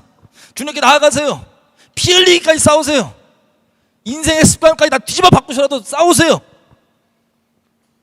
근데 이미 널브러지고 나 죄 졌으니까 그냥 계속 있다, 그게 마귀가 바라는 거예요. 점점점 그게 이제 합리화되는 핑계거리가 마음속에 들어올 겁니다. 합리화되는 말도 안 되고 우스꽝스러워, 누가 들으면 황당한, 어이가 없는, 조금도 논리적이지 않고 말도 안 되는, 양심 아예 화인 맞아 있는 미친 소리들이 마음 가운데 그 죄악들에 대한 합리화 소리들로 막 들어옵니다. 점점 그렇게 해서 지옥 자식으로 하나님을 떠나서 본인 스스로가 자리매김을 하는 그 일이 처음부터 벌어지는 게 아니에요. 여러분 가운데 씨름하는 분이 있다, 피 흘리기까지 싸우십시오. 하지만 솔로몬처럼 이렇게 타협해서 가지 마십시오. 주님이 가장 사랑하는 자, 뱃속에서부터 솔로몬 말년, 이걸 보고 주님 얼마나 마음 아프셨을까. 우리는, 저도 그렇고 우리는 절대 그렇게 하나님께 은혜 구하며 겸비하게 하나님 마음 아프게 하지 맙시다. 더 이상. 그래서 죄가 너무 많은 자인데 하나님 앞에 더 이상 하나님 마음 아프지 않게 우리가 하나님께 은혜를 구하면서 같이 왔으면 좋겠어요. 가장 사랑하는 자, 하나님 아들을 주셨습니다. 우리 모두에게 아들을 내어주셨습니다. 그토록 사랑하는데, 이처럼 사랑하시는데 주님 마음 아프게 하지 마십시다. 우리 여러분 솔로몬의 지혜가 뛰어나다 그러잖아요. 이런 지혜가 뭐 이런 사물에 대해서 분명한 이해가 파악이 돼갖고 백과사전처럼 옛날에 쫙 다 기록해놓고 다 해놨다고 하고 잠언도 엄청 만들고 이렇게 기록돼 있잖아요. 신적인 지혜라 그럽니다. 이스라엘 사람들은, 유대인 역사가들은. 신적인 지혜가 있다는 건 영감으로 그 지혜가 오는 거, 언더스탠딩이 오는 거예요. 지혜와 계시의 영, 지혜와 spirit of wisdom and understanding, 지혜와 계시, 총명, 이게 같은 뜻인데 히브리 말로 그게 있었다는 소리예요. 근데 이것을 이 성령에 안 되게 말리고 뭐함에도 불구하고 이해는 갖고 있대, 그렇게 마음으로 범죄하고 가니까 무슨 지경까지 가냐, 미친 흑마술까지 가는 겁니다. 솔로몬이. 여러분 카발라 들어보셨어요? 유대교 카발라, 흑마법, 뉴에이지, 유대교 온갖 잡스러운 짬뽕 만들어갖고 미친 짓거리 하는 흑마술 같은 저 있어요. 카발라, 유대교 카발라. 이런 것들 대부분, 자 이런 거의 원조가 뿌리가 어디로 보냐, 다 솔로몬이에요. 그럼 솔로몬이 귀신을 쫓았습니다. 아세요? 이런 성경의 하나님에 관한 진리에 대한 지혜들과 이런 우상숭배와 귀신들과 섞여버리니까 이거를 솔로몬이 흑마술적으로 다 뽑아낸 거예요. 인생 말년에. 그래서 무슨 짓을 하냐, 제가 요세푸스라고 하는 유대인 역사학자가 쓴 기록에 이 내용들 한번 읽어드리겠습니다. 자, 솔로몬에 대한 내용인데요, 하나님께서는 또한 솔로몬에게 인간에게 유용한 기술인 이 사람 기준입니다. 유용하다는 건 유용하지 않아요. 이거 말장난이에요. 기술인 귀신을 쫓아내는 법을 주셨다. 하나님이 준 게 아니에요. 솔로몬이 이런저런 우상숭배도 흑마술로 만들어낸 겁니다. 나중에 설명드릴게요. 뭔지. 솔로몬은 또한 병의 고통을 경감 줄이는 주문도 만들었다. 누가 만들었다? 주문, 연불, 주문. 나무 함에 타면 어쩌고저쩌고 누가 만들었다? 솔로몬이 만든 거예요. 병 아플 때, 어디 아플 때 이렇게 주문 외워라. 여디디야 솔로몬이. 솔로몬은 귀신을 쫓아내어 다시 돌아오지 못하게 만드는 축사 방법을 후손들에게 물려주었는데 오늘까지도 이런 치료 방법은 그 효력을 발휘하고 있다. 자, 이 요세푸스가 예수님 바로 다음 시대 사람입니다. 예수님 동시대 예수님 돌아가신 이후의 시대 사람이에요. 요세푸스 자기 시대 때 이렇게 얘기하는 거예요. 요세푸스 역사학자가 나는 내 동족 가운데 한 사람인 엘르아살이라는 사람이 베스파시안과 그의 아들들과 부하 장교들과 베스파시안은 그 로마 장군입니다. 그 디도 아빠 베스파시안과 그의 아들들과 부하 장교들과 그 모든 병사들이 보는 앞에서 귀신 들린 자들에게서 귀신을 쫓아내는 모습을 본 적이 있다. 본인이 직접 본 적이 있대요. 어떤 유대인 엘레아살이라고 하는 유대인이 이 로마 군인들 장교들이 이 귀신 들린 사람들 앞에서 귀신을 쫓아내는 모습을 자기가 본 적이 있대요. 그 방법은 어땠냐? 엘레아살은 솔로몬이 언급한 것과 같은 종류의 고리를 귀신 들린 자의 코에 걸고 난 후에 코를 통해서 귀신을 내어 쫓았다. 이때 귀신 들린 자가 곧바로 거꾸러지면 솔로몬의 이름을 선포한 한편 들먹거리는 한편 솔로몬이 만든 주문을 외워대면서 다시는 들어오지 말라고 귀신에게 명령했다. 엘르아살은 구경하는 자들에게 자기가 귀신 쫓는 능력이 있음을 과시하기 위해 조금 떨어진 곳에 물이 가득 담긴 컵이나 큰 접시를 갖다 놓고 귀신에게 그 사람에게서 나와서 물을 쏟으라고 명령했다. 이것을 보고 구경하는 자들은 귀신이 그 사람에게서 나온 줄을 알 수 있었다. 이것을 볼 때 솔로몬의 지혜와 학식이 어땠는가를 우리는 손쉽게 집착할 수가 있다. 솔로몬의 재능과 덕이 남달리 뛰어났으며 하나님의 사랑을 유달리 많이 받은 자라는 사실은 해 아래 사는 자라면 누구나 다 알 수 있었던 것이다. 우리가 이 문제에 대해 이만큼 지면을 할애한 것도 다 여기에 이유한 것이다 라는 기록입니다. 솔로몬이 뭐 했대요? 귀신을 쫓았대요. 귀신을. 주문을 만들고 이런저런 주문을 만들고 귀신을 쫓는데 그게 다 뭐예요? 솔로몬이 만든 흑마술. 그 지혜와 계시가 있는 상태에서 귀신 숭배로 바뀌어버리니까 이게 혼합되고 짬뽕돼서 그런 끔찍한 미친 짓을 솔로몬이 다 고안해놓고 그것을 전수했던 겁니다. 그럼 질문 한번 드려볼게요. 이게 말 나온 김에 보세요. 제가 저번 시간에 트럼프와 바이든 얘기하면서 미국 대선 관련 말씀 드렸었습니다. 그거에 대한 결론은 뭐냐면 세상이 만들어놓은 트럼프냐 바이든이냐 이거랑 상관없이 하나님만 말씀만 이 틀에서 구별돼서 볼 수 있으면 아무 문제 없고 헷갈릴 일도 없습니다. 헷갈릴 일도 없는데 이것들을 그렇게 보지 못한 사람은 둘 중에 편이 아니면 이 둘 중에 선악이 분명히 있고 이쪽 편에 서고 저쪽 편에 서고 선악에 대한 기준을 여기 둘 틀에 놔둘 수밖에 없다고 제가 말씀드렸어요. 여기 두고 있으면 이미 속게 되는 거라고. 솔로몬 같은 케이스 한번 볼게요. 솔로몬이 준 방법으로 만약에 여러분이 집안에 귀신 들려서 고생하는 사람이 있어요. 귀신 들려 고생하는 사람이. 근데 그 사람이 귀신 들려 고생하는데 솔로몬의 이 방법으로 귀신을 쫓아서 말짱해졌어요. 그 사람 정신이. 물론 예를 들어 말짱해졌어요. 그럼 여러분 어떤 마음 드시겠어요? 이 솔로몬의 이 흑마술 같은 이 방식 좋은 거라 보시겠어요? 나쁜 거라 보시겠어요? 좋은 거라 볼 거예요. 일반 사람들은. 왜? 우리 집안에 이렇게 귀신 들려고 고생했는데 혹은 이런 아픔으로 이렇게 고생했는데 솔로몬의 주문 외웠더니 솔로몬이 가르쳐준 방법대로 귀신 쫓았더니 귀신 쫓아주고 나음 입었잖아. 얼마나 좋냐 이러면서 당연히 솔로몬의 방법대로 좋게 생각할 거예요. 그죠? 우리 같은 그리스도인들은 이거 귀신의 방법이다 그렇게 얘기하면은 오히려 우리를 어떻게 생각할까요? 이게 아니라 진리로 자유케 될 수 있다. 예수님 전하고 이게 아니다. 이건 가증한 귀신 장난이다. 그러면 어떻게 생각할까요? 우리를 이상한 사람 취급하고 악하다고 취급할 거예요. 왜? 자기는 진짜 이렇게 솔로몬의 귀신 방법을 통해서, 귀신 방법인지 모르지만 이 귀신 방법을 통해서 혜택을 입고 어려움에서 건진 받았으니까 나는 이거 좋다, 왜 넌 이걸 나쁘다고 얘기하냐, 그렇게 따지겠죠. 이와 마찬가지입니다. 여러분, 세상에서 보면요, 이게 어떤 식이냐면요, 왜 귀신들이 나가는 것처럼 보이냐면, 세상에서 귀신 들린 사람이 있으면 무당들도 이 귀신 쫓기 위해서 구슬을 하자 그래요. 똑같은 귀신인데 이 집안에 요 귀신, 얘 들려있는 귀신 쫓아가고 그러면서 돈 막 불러갖고 구슬해요. 그 집에서 크게. 그럼 구슬을 막 합니다. 난리치고. 그러면 그 귀신 때문에 어려워하던 애가 순간 말짱인 것처럼 돌아와요. 그 집안은 너무 기쁘고 감사하다. 그리고 두렵고 떨림이 생기겠죠. 누구한테? 귀신한테. 진짜 이런 세계가 있고, 와, 이렇게 어려움 당했던 우리 애가 귀신에서 노임 받았네 라 그러면서 이 집안 사람들은 뭐를 좋게 생각하겠어요? 그 구판을 좋게 생각해요, 나쁘게 생각하겠어요? 좋게 생각할 거예요. 그 무당 좋게 생각할 거예요. 그 샤머니즘 좋게 생각할 거예요. 여러분, 영적으로 무슨 일이 벌어진 겁니까? 마귀가 속이기 위해 장난치는 거예요, 아니에요? 장난치는 거예요. 그냥 귀신 들린 것처럼 귀신 들려놓고 이 죄나 이 집안에 있는 문 때문에 이 열린 문으로 귀신들이 들어가서 그 사람 장난치고 막 이렇게 하고 있다가 무당 불러가지고, 야, 굿하면 내가 나 떠난대. 그래서 굿하면서 떠나주는 거예요. 그냥 떠나준 척 하는 거예요. 그럼 이 집안 전체가 어떻게 돼요? 다 귀신을 멀쩡한 정신으로 숭배하고 섬길 수 있게 만드는 그 속임을 위해서 그냥 잠깐 연기하고 쇼해 주는 거예요, 귀신들이. 근데 영적 세계를 모르는 사람도 어떻게 생각해요?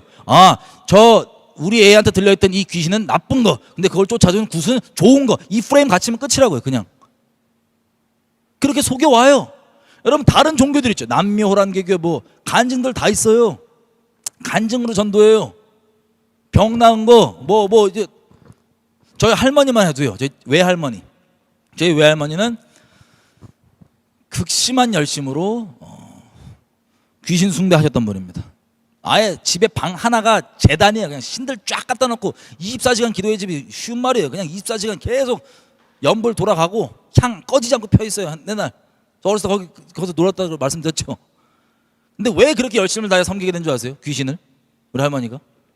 제 이모가, 제 이모 오늘 생일이라는데, 저희 큰 이모가, 죄송해요, 사적인 얘기라서, 저희 큰 이모가 어렸을 때 죽었대요.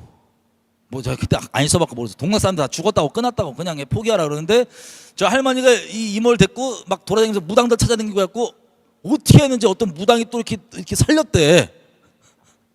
그래서 그때부터 저 할머니가 열심으로 마음으로 어떻게 생각하겠어요?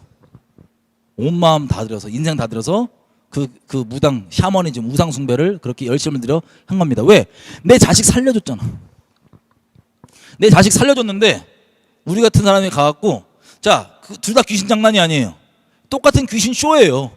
근데 이걸 가지고 이거 나쁜 귀신 장난이다 그러면 우리 할머니 입장에서는 어떻게 생각하겠어요? 당연히 이 프레임에 갇혀 있으니까, 우리 죽던 애를 살려준 이 샤머니즘 좋은 건데 이걸 나쁜 거다 얘기하다니 이 나쁜 놈이네. 이렇게 생각할 수밖에 없겠죠. 이 프레임. 낙태한 여인들이, 죄책감 찔려있는 사람들, 귀신 들린 것, 그 낙태의 죄로 들어가 있던 귀신들이 막 불교 가면은 스들이 무슨 천도제라 그래갖고 막 쫓는 척하고 난리쳐요. 그럼 막 애기 목소리 튀어나오고 막 떼굴떼굴 굴러다니고 그러다가 귀신 나갔다 그러면, 와, 끝났다 그러면 이 신기한 경험을 통해서 그 여인들이 어떻게 됩니까? 불교에 매이는 거예요. 날 괴롭히고 내 죄책감과 이런 거, 귀신들 막 이런 거 꿈 다 끝났네, 해결됐네. 이 생쇼를, 이 프레임 잡아놓고, 선해 보이고 악하게 보이는 이 프레임 잡아놓고 여기서 노란하게 한 다음에 하나님 아니라 다른 거 추구하게 만드는 거, 선악을 뒤바꿔 버리는 거, 이거 마귀가 원래부터 역사적으로 계속 해오던 겁니다. 해 아래 새 것이 없다고. 지금 벌어진 일이 마찬가지인 거예요. 결론만 보면 돼요. 트럼프가 뭘 하는지. 바이든이 선하다고 얘기한 것도 아니에요. 이렇게 얘기하면 돼요. 아까 어떤 집안에 귀신 들린 애가 있잖아요. 그것을 쫓아내는 구판이 있어요. 구판을 벌였던 무당이 있어요. 이 귀신 들린, 이 애를 귀신 들리게 만드는 귀신 악, 사람들 개념에 이 귀신을 쫓아준 이 무당 선, 이 프레임이에요. 둘 다 귀신이 아니에요. 둘 다 귀신이라니까. 이건 대놓고 보기에 악해 보이는 악이고, 이건 선해 보이는 악이고, 이 차이가 있을 뿐이에요. 결론을 무슨 행동을, 성경에 빗대서 무슨 행동을 하는지 보면 될 거 아니에요. 그래도 제가 나한테 선하게 해주니까 알아서 하세요. 여러분 이슬람들도 마찬가지. 이슬람들이 왜 저거 자기들 좋은 종교라고 생각하는 줄 아세요? 그 이유가 기독교의 타락한 모습들 쫙 보고 기독교는 나쁜 거니까 우리가 진짜야, 우리가 착하니까 이렇게 생각합니다. 이 선악의 기본 프레임 있죠? 그것 때문에 우리가 기독교인으로서 야 이슬람 나쁜 거야, 마귀과야 그러면 그 사람들이 어떻게 생각해요? 당연히 우리를 미친 사람 취급하고 악하게 생각합니다. 왜? 자기가 있는 프레임에는 이 대놓고 그들에게, 무슬림들에게는 기독교는 타락, 서구 문명 다 빗대어갖고 타락, 하지만 우리는 타락하지 않은 도덕적, 이렇게 생각하면서 선악을 붙잡고 여전히 마귀 종교인 이슬람 종교에 계속 속아가는 것처럼 똑같은 프레임이라고요. 똑같은 프레임. 여러분 광화문도 마찬가지입니다. 진영 논리. 여지껏 우리가 배교 배도 얘기 그렇게 해왔는데, 여러분 문재인 같은 경우 뭐 아시는 분은 아시겠지만 속는 분들은 여전히 좋다고 속고 있고 그냥 악이에요. 겉으로 볼 때도 악이에요. 대놓고 악.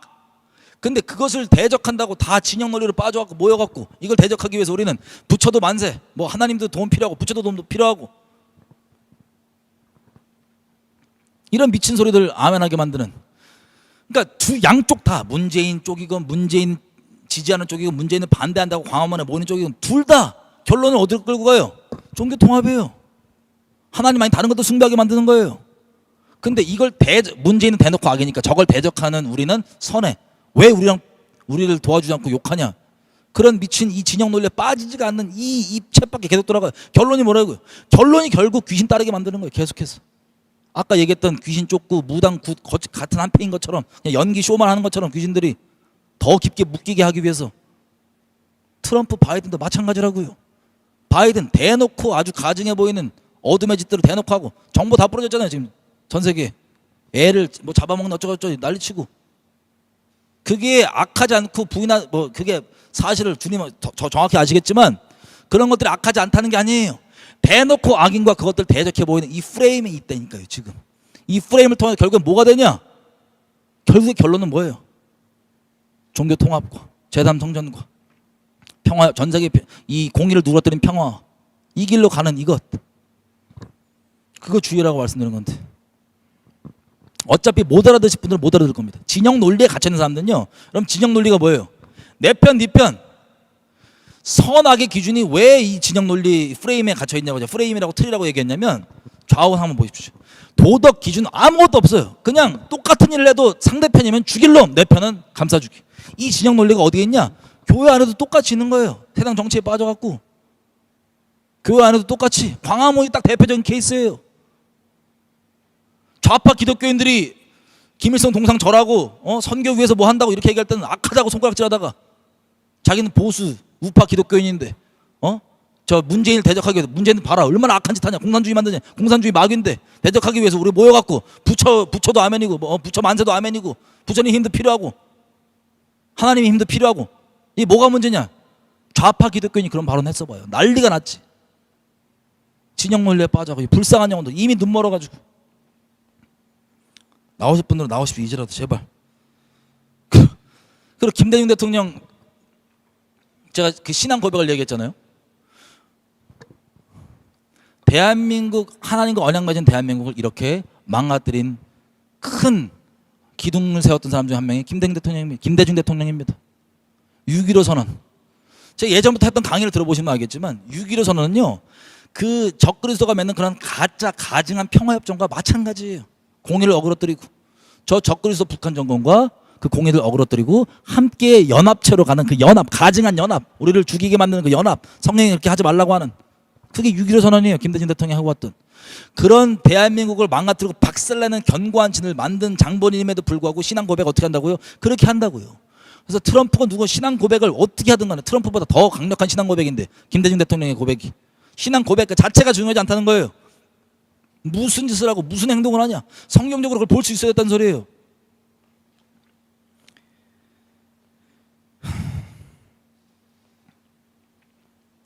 여러분, 그리고 우려가 되는 부분, 좀 더 말라오게 얘기를 하면 미국 대선 있잖아요. 미국 대선은 제 개인적으로 말씀드리면 저는 이걸 대놓고 부정선거라고 봅니다. 부정선거를 바이든 쪽은 안 그래도 영적으로고 뭐건 뭐 일루미나티 프리마슨 프레임 다 이 딱지 다 갖고 지금 완전 마귀라고 딱지 다 달고 있고, 그 모르는 사람 바보처럼, 아는 사람은 저거 마귀라고. 다 아는 것처럼 다 돼 있고, 특별히 깨어서 기도한다고 하는 기독교인이라고 하는 사람들은 다 그렇게 생각하고 있어요. 근데 그 부정선거를 그렇게 했다. 부정선거를 해서 이거를 지금 대항하는 세력이 어디? 트럼프잖아요, 그죠? 트럼프는 종교의 자유 얘기하는 것처럼 보이고, 뭐 낙태 반대, 동성애 반대. 여러분, 이거는 적그리스도 종교인 이슬람도 하고 유대교도 한다니까요. 그 자체가 중요한 게 아니에요. 이걸 주장하면서 뭘 추구하냐가 중요한데, 종교 통합이라니까요. 결국엔 재단 동료를 통해서. 그러니까 대놓고 악해 보이는 쪽, 착해 보이는 마귀 똑같은 거예요. 근데 만약에 트럼프가 이렇게 이 바이든 쪽은 대놓고 어둡고 악해 보이는데 부정선거까지 했어. 근데 이것을 트럼프가 만약에 역전을 해서 다시 등극이 만약에 된다, 그럼 어떤 일이 벌어질까요? 전 세계적으로 열렬한 지지와 함께 대놓고 눈에 보이는 악들은 쓸어버리는 정의의 사도로 보일까요, 안 보일까요? 다 보일 거예요. 그럼 한 가지 아셔야 될 게 있습니다. 뭐 일루미나티, 프리메이슨 뭐라고 불르던 그 악한 세력들 있죠? 걔네가 착하다는 게 아니에요. 마귀들이, 우리의 싸움은 혈과 육의 싸움이 아니에요. 영적인 싸움입니다. 마귀들이 무당들을 어떻게 사용해 먹냐면 평생 무당을 통해서 여러 명의 사람들을 지옥 자식으로 만듭니다. 그 다음에 쓸모가 없어지잖아요. 그럼 무당 그냥 버려버려요. 그냥 버리는 게 아니라 중풍 때려버리고 버려버려요. 그냥 그럼 무당 평생 중풍으로 그냥 질질 살다가 그냥 비참하게 살다가 죽어서 지옥 가는 거예요. 예수 안 믿으면. 마귀가 쓰다가 버리면 끝이에요. 그러면 우리는 미련하게 그냥 지금 세상에 만들어 놓은 프레임으로 저건 무조건 악하고 이게 악한 거 대적하니까 이게 선하다고 생각해갖고 이렇게 갖고만 있는데, 저거 만약에 뭐 대선 이런 거 부정 다 발각돼갖고 이기고 끝났다, 트럼프 쪽에서 이기고 끝났다 그러면 트럼프가 저걸 쓸어버린다. 그럼 당연히 다 사람들 어떻게 생각하겠어요? 와, 대놓고 저 악들을 쓸어버리는구나. 마귀가요 그냥 무당 버리듯이 버리면 끝이에요. 저런 통로들은. 마귀가 뭐가 의리가 있다고 끝까지 같이 해요. 버리면 끝이야. 왜? 오히려 이거 가지고 여지껏 조금 해왔던 것처럼 사람들을 야 이렇게 해서 요쪽이 다 선인 것처럼 전 세계적 속여서 몰아갈 수 있다? 그러면 마귀에서 제일 잘 써먹은 거예요. 걔네들을. 그 대놓고 강한 쪽들을. 그리고 여러분들 오해하지 말으셔야 될 게, 트럼프만 하더라도 트럼프 자체가 적그리스도인지 아니면 적그리스도를 예비하는 적그리스도 세력인지 그건 시간 지나봐야 알겠죠. 하지만 적그리스도적 방향으로 분명히 가고 있는데, 성경적으로 마귀는요 속이려고 하는 주체가 누군지 아세요? 세상 사람들은요 속이기가 너무 쉬워요. 마귀 입장에서는. 누구를 속여야 되냐? 미혹은 믿는 사람들한테, 믿는다고 하는 사람들을 하는 게 부러지는 게 미혹입니다. 세상 사람들은 미혹시킬 게 없어요. 이미 미혹되어 있는 상태인데 뭘 또 속여요. 근데 믿는다고 하는 사람들을 속이기 위해서 마귀가 미혹을 쓰는 겁니다. 광명의 천사들을 쓰는 겁니다. 광명의 천사처럼 가장하고 있는 이 마귀들을 쓰는 겁니다. 선해 보여야 돼요.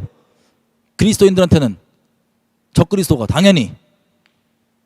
근데 구도가 딱 잡혀 있다니까요 지금. 여러분 그래도 만약에 트럼프 쪽에 나오는 사람이건 그래도 전부 다 사람들이 지지할까? 이렇게 생각하시면 돼요. 여러분 대한민국 사람들 기억나시는지 모르겠지만 노무현 대통령이 5점 몇 프로였습니다. 지지율이.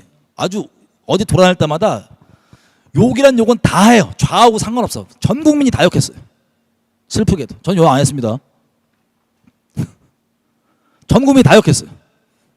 나 안쓰럽더라고. 그런데 어떻게 됐어요? 그 욕하던 사람들이 노무현 대통령이 죽으니까 한 방에 완전 전적 지지 세력으로 바뀌어버려요. 왜 그런지 아세요? 에베소서 2장 뭐라고 써있어요?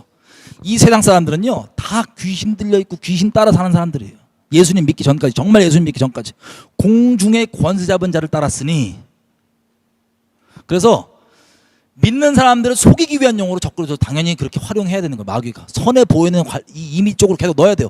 대놓고 여지껏 쉬쉬하면서 악으로 알려져 있던, 특별히 기도한다고 하는 세력들이 비밀엔 악으로 이미 인정하고 있던 그 세력들을 깨부순 세력으로 보여야 되는 게 적그리스도라고요.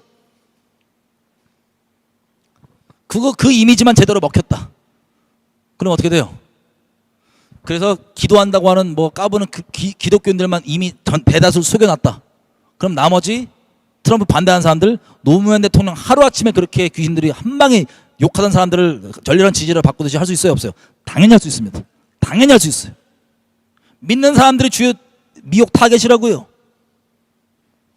제가 이렇게까지 말씀드리는데 들으실 귀 있으신 분들은 들으실 거고 못 들으실 분들은 못 들으실 거예요. 들으실 귀가 있지만 아직도 사람의 누룩을 못 버려서 이 사역자 저 사역자 이거 못 버려서 헷갈리신 분들 위해서 다시 말씀드린 겁니다.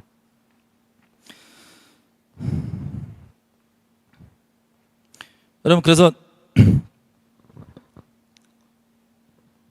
예언도 마찬가지예요. 지금 제가 보니까는 뭐 여기저기서 한창 신사동 운동하는 사람들 예언으로 트럼프 다시 된다 어쩌고 예언하는데 여러분 미리 말씀드리기 그 예언이 실제 들어맞아도 놀라거나 호들갑 떨지 마세요. 용한 진짜 귀신 들린 무당 만나도 여러분 예언 다 해줘요. 다 맞아요.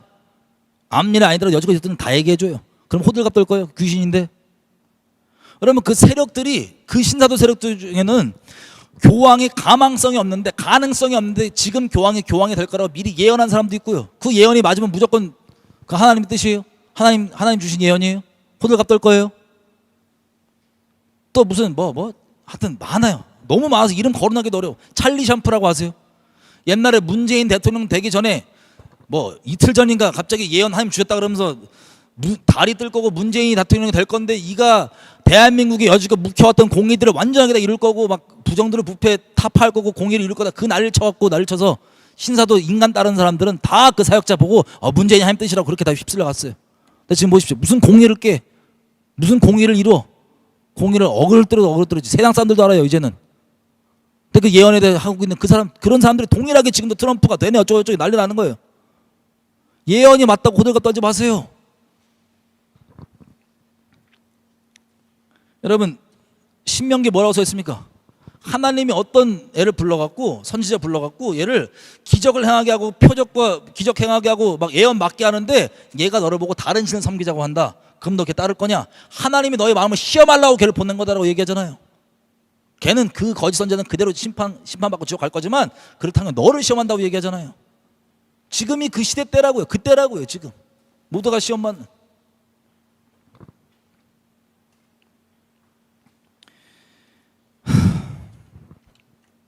어쨌든 그래서 그런 프레임에 여러분들이 미국 사는 시민권자다 이미 선거 끝났잖아요. 선거 끝난 다음에 제가 말씀드렸잖아요. 뭐를 뽑았더니 무슨 상관입니까? 하나님의 사람이라고 트럼프를 하나님의 사람은 확실하게 그렇게 사람들이 그렇게 거짓말 뿌려대는 것처럼 거기 속지 말라고 말씀드린 거예요. 그 안 속으려면 어떻게 할 수 있냐? 여러분들 스스로 하나님 살아있는 관계에서 성경 가운데 이게 유일한 분별의 기준이면 돼요. 근데 저런 사역자가 이렇게 얘기하는데 저 사람 옛날에 이런 말 맞았는데 무슨 상관이냐? 그게 사람의 미혹이에요. 베드로인데 헷가닥해갖고 방금 성령 주신 말씀대로 주는 살아계신 하나님 아들이시라고 얘기했다가 바로 5분 있다가 뭐라고 얘기합니까? 마귀 통로 바로 돼요. 사람 신뢰하지 말라니까요. 사람을 배척하는 게 아니에요. 사람은 사랑해 주되 섬기되 사람에게 절대적 신뢰를 주지 마세요. 사람이 맞는 게 아니야. 우리 다 틀려. 예수님만 맞고 하나님만 맞아요. 이거 그렇게 얘기해도 진짜 하나님만 맞다고 생각하면 이 프레임에 벗어날 수 있다니까요. 이미 프레임 들어있는 사람들 불쌍해요. 너무 진짜 저한테 와서 이런저런 얘기를 하는데 너무 불쌍하더라고. 한 주 내내 너무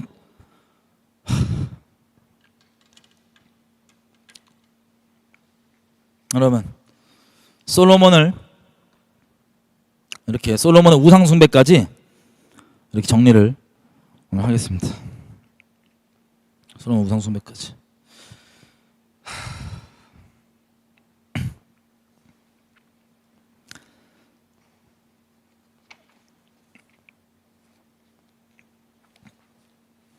여러분 우리 이것 좀 돌아봤으면 좋겠어요. 뭐냐? 솔로몬이 했던 행위들을 보면요 위대한 업적들입니다. 위대한 업적들. 하지만 결론은 어떻게 잡았어요? 솔로몬이 하나님을 배신했습니다. 하나님이 아닌 다른 가증한 신들을 섬겼습니다. 예전에 성전 만드는 솔로몬인데 어떻게 지금 다른 신을 섬긴다고 그렇게 함부로 얘기할 수 있냐? 이게 함부로 얘기해요? 솔로몬 제발 돌아오라고 얘기하는 거 아니에요? 그리고 솔로몬의 그 악한 우상 숭배 참여하지 말라고 얘기하는 거 아니에요? 저분은 옛날에 큰 교회 세우신 분인데 무슨 상관이에요? 사람의 종 만드는 이 마귀 자식들 사역자 간판 달고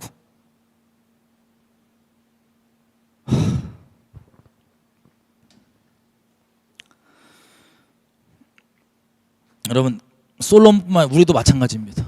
우리도 솔로몬처럼 이렇게 하나님을 떠나서 갈 수 있습니다. 우리가 주님께 마음을 정말 확고하게 하지 않고 주님 안에 있지 않으면 이런저런 수많은 핑계거리와 타협점거리들 상황 핑계.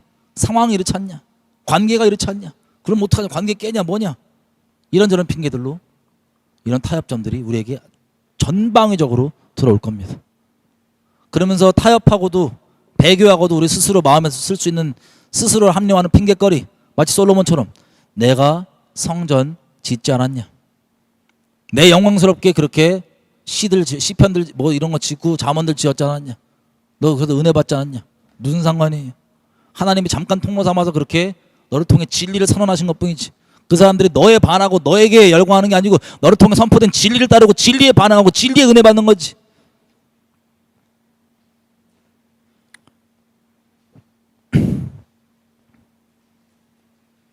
우리 좀 돌아봤으면 좋겠어요. 배교, 배도 관련.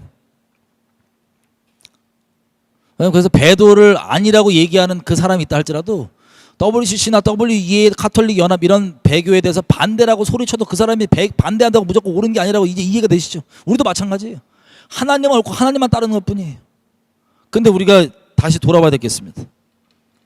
여디디아는 이름이 여호와께서 가장 사랑하는 자였어요. 저는 확실하건대 솔로몬이 여호와를 사랑했냐라고 묻는다면 저는 사랑했었을 것이라고 얘기할 수 있습니다. 개인적으로 성경을 보면서. 그래서 더 슬픈 거예요. 더 두려운 거예요. 그 첫사랑을 저버린 거예요. 다른 수많은 핑계거리들 가지고. 우리 요한계시록 2장에 나오는 에베소 교회도 뭐라고 되어 있습니까? 첫사랑을 저버렸다고 되어 있는데 다른 수많은 칭찬받을 만한 행위들은 있어요. 하지만 첫사랑을 버렸대요. 그래서 그걸 돌이켜 잡으라는 거예요. 우리가 배도들 얘기하는데 여러분, 배도 얘기 왜 하나요? 이건 배도고 저거 아니다 왜 하는지 기억나세요? 혹시 처음에? 기억이 이미 안 나고 배도냐 아니냐 이것만 따지시는 분들은 이미 첫사랑 잃어버리신 거예요. 왜 배도 얘기하냐? 왜 배교 얘기했냐? 하나님, 우선은 하나님 마음 아프게 하면 안 되고, 영혼들이 그 배교에 속아서 잘못 속아서 지옥 가면 안 되고, 그리고 잘못된 것을 옳다고 여기 배교의 결론이 악한 것이 선하게 뒤바뀌게 되는 게 결론이니까 그러면 안 되고 또 다른 많은 영혼들이 지옥 가게 될까 봐, 이것 때문에, 영혼 때문에 우리가 배교가 안 됐던 거였어요. 근데 그 첫 마음 잃어버리고 진짜 영혼들을 향한 마음 잃어버리고 뭐가 배교가 아니냐만 따지고 그렇게 하면 내 마음 자체가 프레임으로만 있다. 이미 첫사랑 잃어버린 겁니다. 그리고 혹시 지금 이 얘기 들으시면서 듣고 보니 내가 진짜 정치 프레임에 빠져 있구나 라고 그게 떠오르시고 자기 얘기인지 깨달아지시는 은혜가, 하나님의 은혜가 있으신 분들은 잘 들으십시오. 그 정치 프레임에 처음에 왜 빠지게 됐는지를 기억해 보십시오. 그렇게 상대쪽 욕하고 반대하고 막 저주하려고? 아니에요.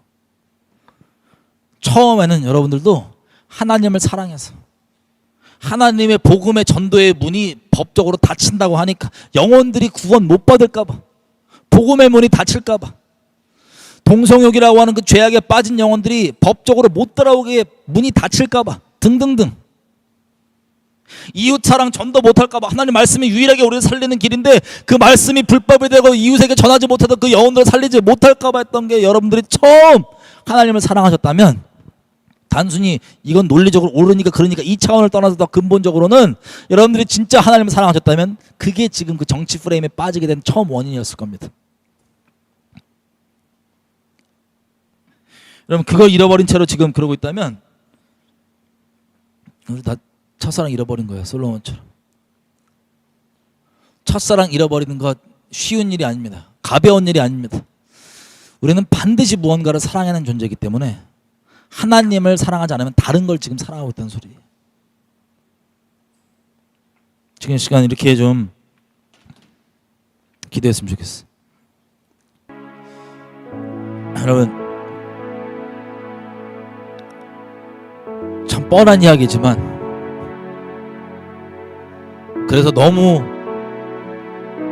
대수롭게 생각하지 않는 이야기지만 놀랍고 영광스럽고 엄청난 이야기. 하나님이 죄인인 저를, 여러분을 지금도 사랑하십니다.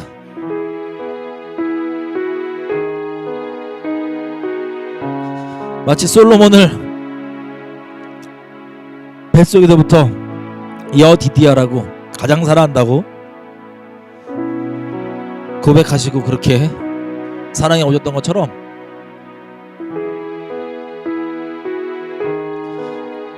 하나님이 우리를 사랑하십니다. 저 여러분 너무나 흔히 들어서 이거를 싸구려 취급하고 아무렇지도 않게 생각할 수도 있어요.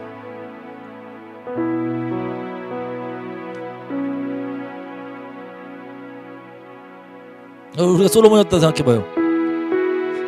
남들은 태몽 얘기하는데 내가 태어났더니 크면서 얘기해주는 게, 야, 너 뱃속에 있을 때 하나님 나단 선지자를 통해 갖고 너한테 한 말이, 너 이름 여디디아라 그러래. 하나님이 가장 사랑한다. 이렇게 듣고 자랐던 솔로몬인데 영화롭게 되고 하나님이 영화를 입혀주시고 자기가 생각해도 성경에 기록되어 있는 큰 예언되어 있는 성전 쌓는 그런 일들을 하니까, 그리고 하나님에 관한 지혜를 주셔서 이해를 시켜주시고 이해를 주고 계시를 주시고 하니까 사람들에는 칭송도 오고 뭐 자기 스스로도 대견해 보이기도 하고 여러 가지 것들과 핑계로 하나님 날 태어날 때부터 사랑했다고 말씀하셨기도 하고, 자기의 악한 죄악과 음행과 음란과 우상숭배들을 타협해가고 합리화해가고 피 흘리기까지 싸우지 않냐고 주님께 나아가려고 하지 않는 그 지점,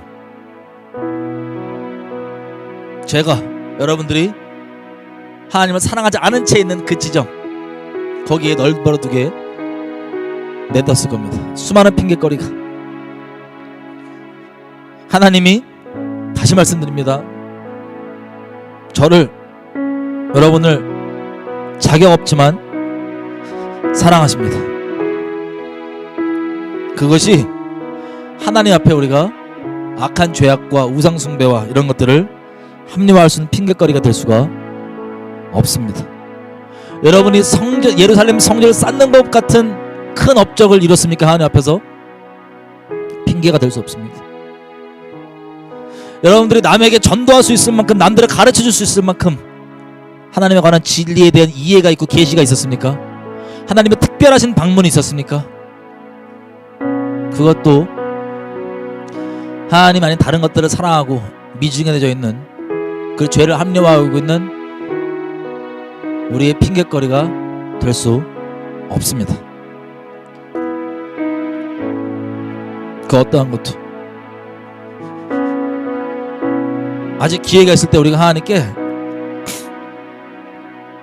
가십시다. 다시 그 첫 마음을 잡으십시다.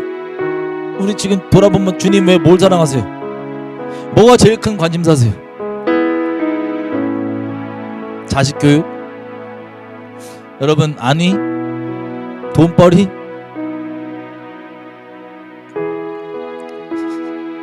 신앙생활 적당히 하고 뭐 그런 거 적당히 하니까 하나님 마음으로 사랑 안 해도 괜찮을까요?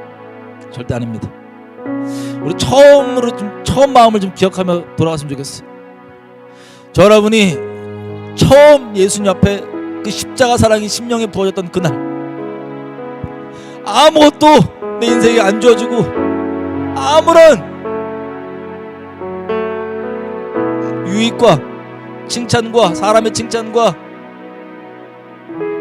뭐 우리가 바랬던 거 어떤 것도 아무것도 없다 할지라도 진짜 예수님이면 됐던, 예수님께서 무엇을 명하시던, 내가 무슨 대가를 지불하고 어떠한 칭을 받고 괜찮았던, 예수님만 있으면 됐던, 나를 이처럼 사랑해 주시니, 이런 죄인이 나를 이렇게 사랑해 주시니 말이 안 되니 감사함으로 항상 아버지가 나아갔던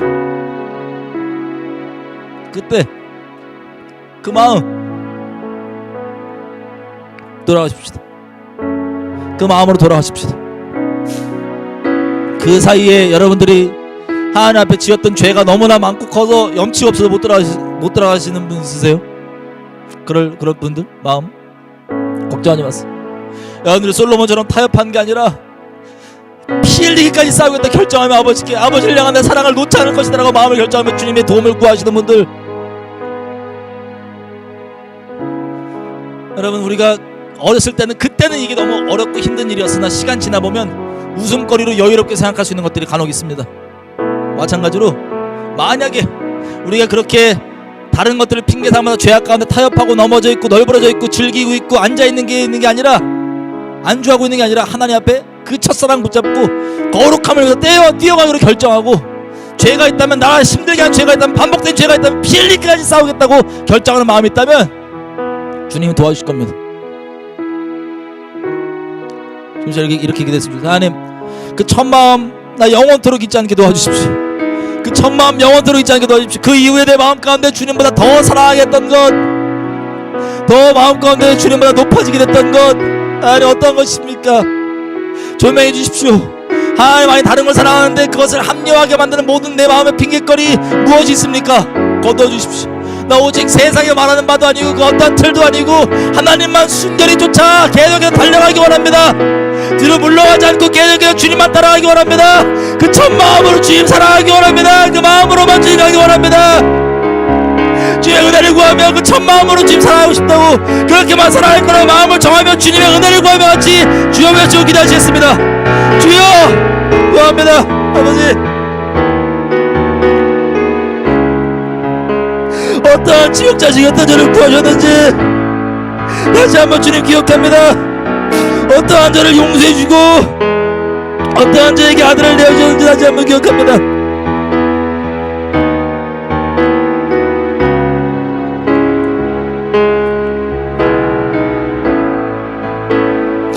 어떤 자격 없는 자에게 주님의 아들을 주셨는지 다시 한번 기억합니다.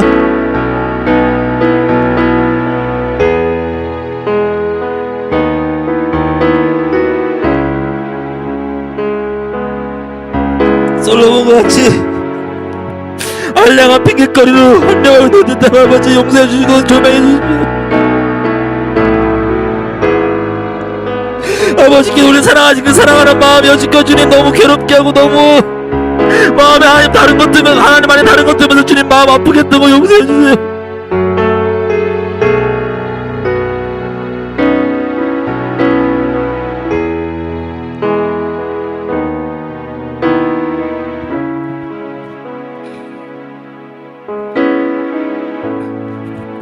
그 은혜, 받을 자격 없는 자에게 줬던 그 은혜 기억하며, 행여나 내가 받을 자격이 있다고 생각하는 착각과 교만함 가운데 앉지 않게 평생 나를 붙들어 주십시오.